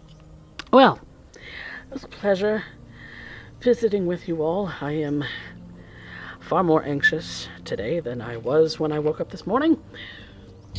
If there's anything you can do for my brother, please look into it. Oh, you have no doubt that I am going to be putting all of my effort into this. What of that one? He Carl's told us just- to keep him tied up. Not to let him out of our sight. Are we to bring him to the appropriate authorities, then? Is it That's too letting late? him out of our sight. No, this is... Now that I have context for what it is that's possibly, maybe, potentially going on here, I think that one will be going with me. Appropriate And- authorities it is. And Carl's and Lagarde just pick him up and whoop. Here you go. I don't mean to overstep my bounds, but are you some form of authority of these lands? In a sense. More of a man of many talents. That may be, but the crimes to which he would be judged, would that not be to the people? To give him to those people, he would get away and go unpunished. If we give him to the professor here, we get the He will be information punished we for need. all He crimes. gets his punishment. He doesn't get away scot-free to wreak havoc again. This particular thing is outside the jurisdiction of those normally who would be the authorities on this matter. So I don't mean to kind of, finagle my way around your question, madam, but understand that there are greater forces at work here than simple judgments for crimes.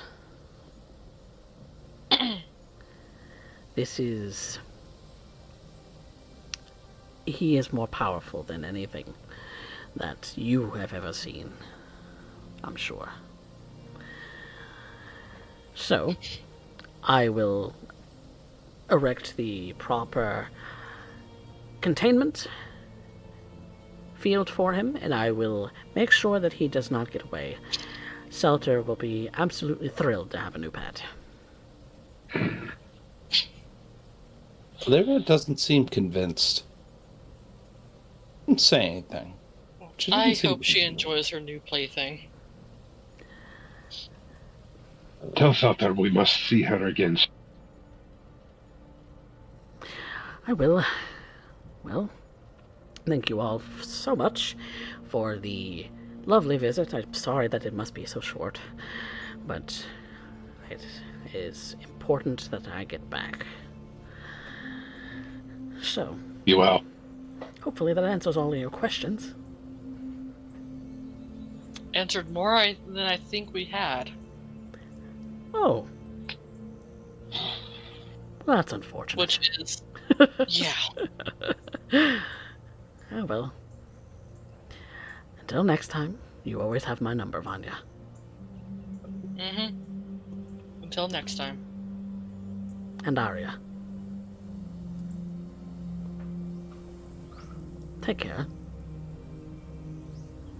And with that, him and Caleb disappear.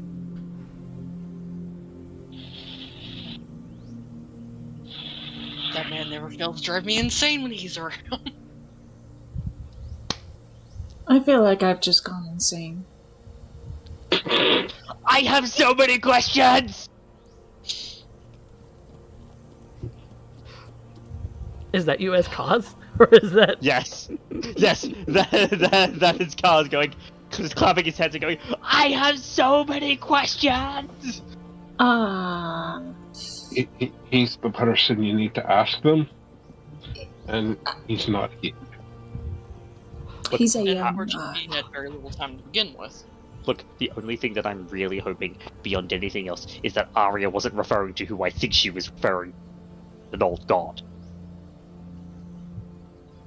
It's what we've been chasing. That's what we've been trying to stop. Then I don't think it's what I'm thinking. Good. An old We've god. been fighting aberrations from the beginning. The man-o-wars that Emperor was talking about. First See- time we met in the Seameat Canal, that's what we fought. Killed the hostess to the bar, and then in that we... Or all See- near, anyways. Something like that. Because I'm aware of these, the man-o-war. They kind of They're- are a menace in the sea. I am aware of those, and for something like that to They're- continue to exist after something like that makes sense. They're small, they're mindless. It makes sense, They're right? But mixing then, the aberrant nature with people, other things. Something tells me they're trying to incorporate it, rituals with whatever it is they're trying to bring back. That aberrant nature, in and of itself, is something most of us have never dealt with. And the majority of this world doesn't know how to.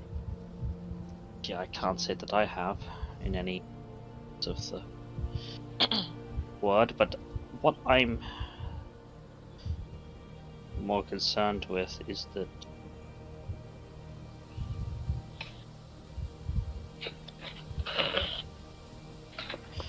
our calamity sleeps beneath our feet, and something is trying to wake it up.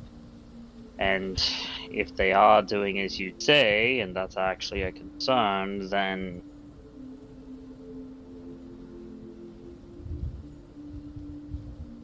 the Empire should be of grave concern to us, given, well, you know, the fact that cultists and everything else, right? When you outlaw something, you have nowhere to down. It hides.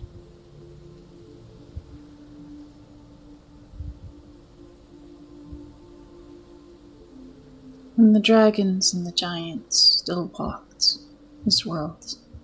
And they still ruled it.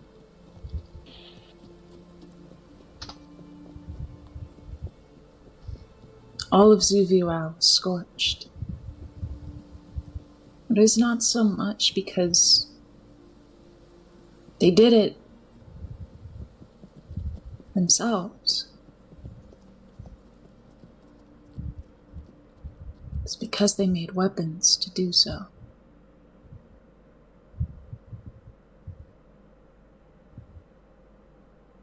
One of those was Shonaru.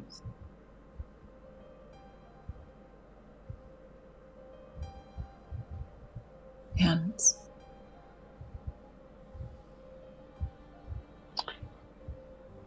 the dragon Shonaru was a weapon that was made? summoned. And the one who made the circle for that magic to draw it here was Rune.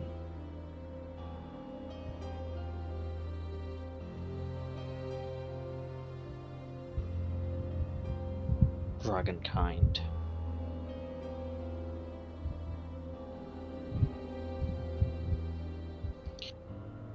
And of course, thus lies the other side of that coin. The dragon summoned a weapon.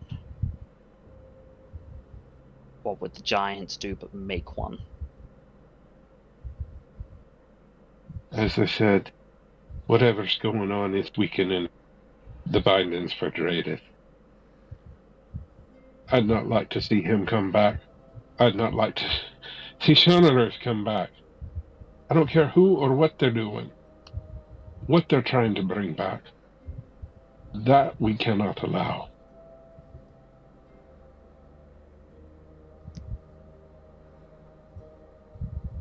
I've heard of Shonaru, but what was this? Dradith. The continent to the south of us bears his name. Colossal Titan, bound by the gods, Melora, Moradin, bound so that he could not wreak havoc anymore. We found two of the places where these bindings are placed. One of them is weakening. And as I said before, if one is weakening, the others start to, and we don't know have any idea how many.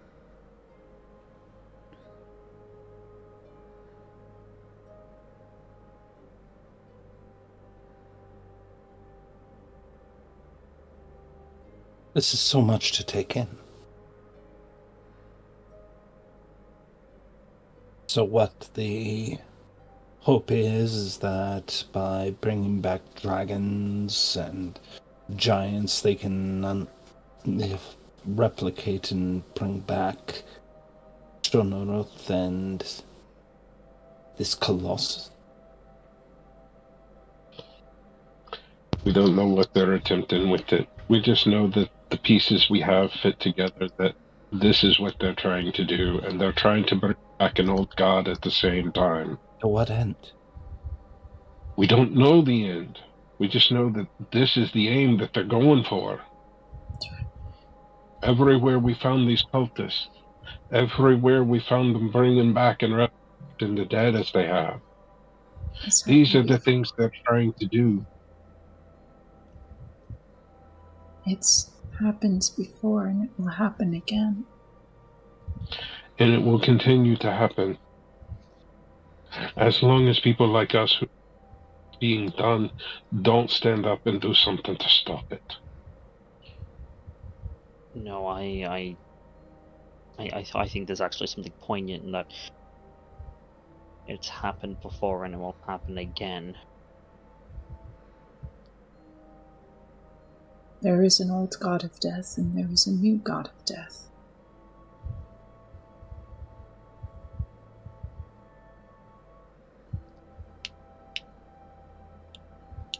To make a new god. And the gods were once weapons.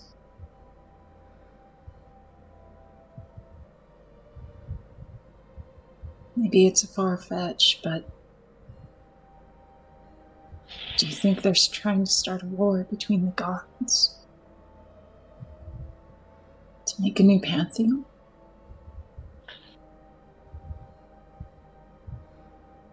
I don't know exactly what they're doing. I do know that they're building an army to defend themselves, at least from the gods, or from whatever the gods send at them. The Empire is a nation that is afraid. Would they not be justified in their fear, given what it is we speak? Oh no, they are. Given that they are the reason, like their experimentation, that Lagan made the proposition earlier that maybe, given that the Empire had outlawed religion, that maybe this was their way of arming themselves against it, against what they had exiled, to bring back what they had cast out, but in a different fashion, one that better suits the agenda at which they push. The reason why one shuns something so vehemently, especially without any proper reason to do so, as far as that is concerned,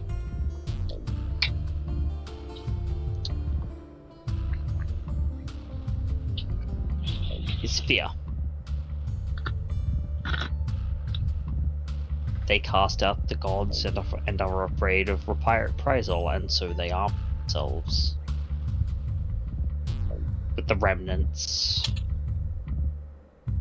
of a weapon of a bygone era.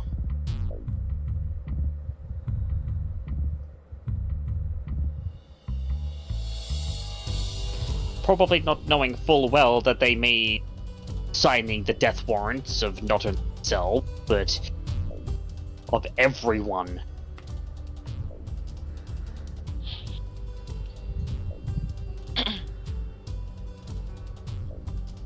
The road to oblivion is paved with the intentions of the good and the kind-hearted.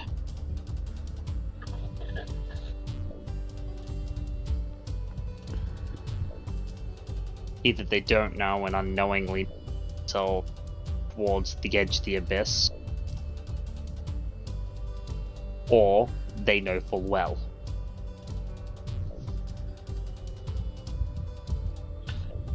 Which outcome is worse?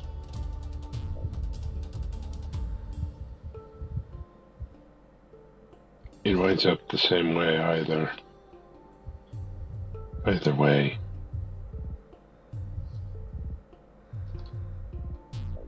But from what I got from Caleb's letter, there's a bit more of intent behind what they're doing. So someone knows where they're pushing,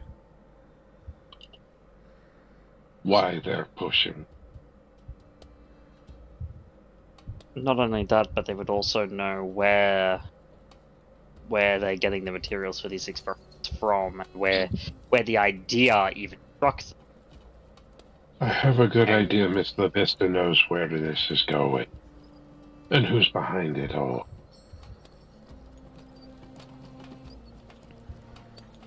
And Kaz would turn to Vanya's brother.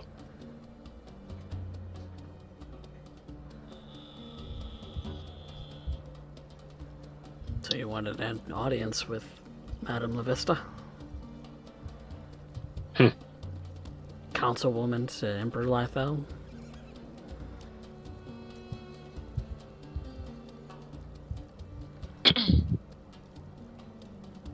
An audience may not necessarily go the way if we say that they've been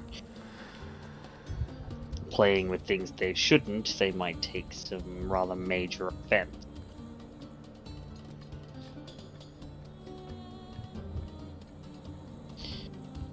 And there's no way of knowing who's in on it, who isn't. And if it's all the same to you, I would prefer to not get assassinated in my sleep. Thank you very much. Certainly don't want that happening to any of you. Even just knowing anything about the experiments that have gone on between myself and Caleb, that's enough for the Empire to come after you. You already know she don't like me. And I don't like her. I'm not at talking all. about Madame LaVista, I'm talking about the Emperor. I don't care about him. He's the pockets behind this all. I'm sure of it. She's just the go-between. She's the one that knows the information that's needed to be switched and swapped between which hands. She facilitates it all. It's a network of gophers and ferrets. Rodents, a lot of.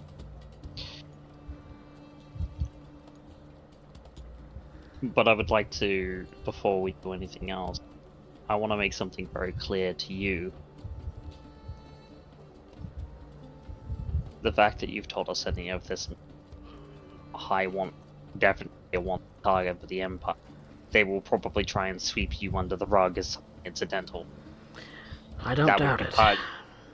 That would be part and parcel of being a quote-unquote surviving indiscretion for something they shouldn't have been doing in the first place. Emerald, you heard from her own lips. Me under the rug. Well, to be quite fair, I'm already AWOL. I guess you're a defector too. I suppose so. What a mess we're in. Welcome to the Knife's Edge, buddy. I think that's going to be a good place for us to call the session for today. As the Lucky Sevens have found themselves mired in a conspiracy that's possibly bigger than them. We've always known this, but it just keeps getting worse. Right? It gets worse and worse. Go on. That's why Kaz is like, look, I don't think we have any idea about any of this funky crap going on with Caleb and Ember.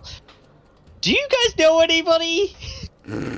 All of a sudden, Do we? Yes, we do. Yeah, and then the next thing is Kaz is just like, oh my god, I hope they're not trying to bring back like Thursden or something like that. Bum bum bum.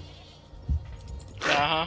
But I'll be right back, everybody, because I need to use the restroom. So we'll come back with experience here in just a bit.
Alright, we are back, everybody. So, we are going to dole out some experience. Well, I, for one, as your DM, think that you all did a fantastic job with your roleplay and with the combat today. So everybody gets inspiration. Ooh. Oh, dope. We. Anybody who didn't have Love it that. already, you get it back. So there you go. Inspiration for all of you. And yes, we're going to run a poll for who the audience liked the most today, but I'm going to grant everybody full experience today. So that is going to be the 5 for showing up. You did lots of things as far as exploring the plot and for defeating a dragon today, so you're going to get the full 10 for the progress made today. And Nice. Each of you is going to get the 3 roleplay prompts. Wow. So everybody's getting max Nice. experience today. And we're doing the audience favorite, but Yay. you know, we all know that the audience loves you all, so you're all gonna get that one too. So Oh. Yeah, okay. so full We've had an 9, experience word. full I went 19 from- experience. I went from Wow. almost like just a little bit of a halfway to level 10 to almost 3/4 of the way to level 10. Yeah, because I'm I gave you the full halfway. 19 experience today. I'm halfway now. Yay! That would be a good start on level 11. Yeah, this was kind of a major point in the story. You guys are all basically level 9, level 10, and if you haven't dinged level 10 already, you'll be doing so soon. So this is the halfway mark. This is the one of the big kahunas that was part of this story. So I look forward to what more shenanigans the Lucky Sevens are going to get themselves up to. But yeah, we were doing a little bit of deliberating as to who might be the appropriate recipient for a specific piece of armor that was found on a dragon's body tonight. So we were thinking maybe Lagan. We're thinking maybe Alira. We're thinking maybe Kinwin. So if we wanted to deliberate that a little bit more on air, we can. If we don't, we can go into a raid and find some place to hang out for the time being. So what? Then, well, just as I would. You're not being picked up by your mic Yeah, you're at all. out. God damn it, Discord! What I said before Discord decided to so rudely interrupt me Of course. was I would like to shout out Specs today for that very touching scene and a lot of the unspoken stuff that happened between Kaz and Arya regarding the Halvar today. That's the thing that I want. That's the thing that I. That's the You thing wanted that to I personally want to shout point out. out. Yeah. Yes. Well, Thank you, Discord, for letting me actually get my words through. yes. And having a fun time interacting with a character that Lethality previously played with the character he's currently playing.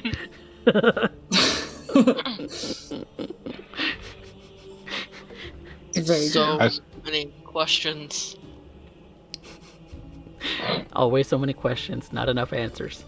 And too many answers sometimes. Like we got today. Like, exactly. Answered all of my questions. Well, not all of them. Created a few more, but everything he was That's what talking you're good about at. were questions I was asking and have been asking for a while. So the And bit the of answers interaction just lead with to more Cypher questions. Yep. Just leads to more questions and more questions and more questions and more questions. Answered all of and mine, he and now I'm obviously afraid. doesn't like the You conclusions obey. that I'm going down the rabbit hole with. So This whole game is a little bit of a rabbit hole, yes. but Professor Cypher not liking the conclusions that I'm picking up from this with the pieces that Both I put I like don't on it. like the conclusions you're drawing here. Neither do I. It's not because they're bad. It's because of the fact that what they imply is kind of horrid. Kind of horrifying. Yep. Also, And regarding from the what tome Lagan of has seen, the that's all this is.